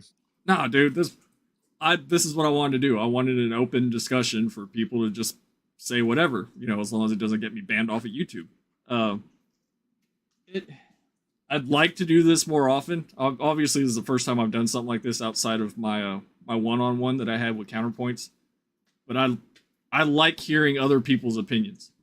You know, I will listen to you. Even if I think your opinion is dog shit, I'll still sit and listen and, you know, I won't screech at you.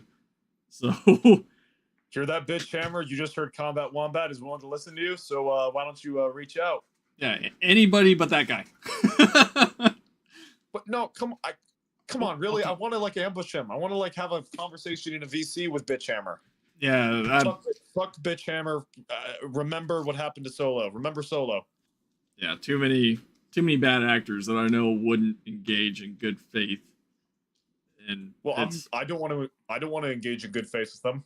Oh, so, that's fair. Well, then, shit, I can set up a death match, and one of y'all's gonna come out alive, and I'll just sit and listen. All right, yeah. Listen, bro. Like, let's do this Logan Paul KSI style. Let's like set up a boxing match. Get like one member of Chud Hammer, one member of Woke Hammer. Coordinate like sell tickets to this shit. Yeah. We'll market it. 2 fucking neckbeards going at each other. We'll make so much fucking bank. Well, that's I'm gonna have to put it on the table. Maybe he'll consider it. But I have a funny feeling his blockbot chain is probably gonna pop back up here pretty soon. So. Yeah, no, I've been fucking calling him out, and he hasn't come at me. Like, I'm still pissed. Yeah. Like, bro, you'll call someone like K Mother of Bears or Ferric like a birther, but you won't insult me. Like, bro, I'm actively calling you out. Take the fucking bait. Yeah, well, they're all a bunch of fucking hypocrites at the end of the day. Yeah. Yeah, that pick me birther shit cracked me up. All right, guys. Well, I think we're at the end of it. 3.5 hours in.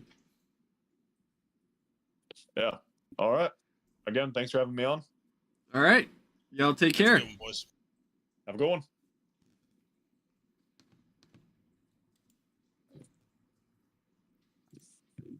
Oh, did you end the stream?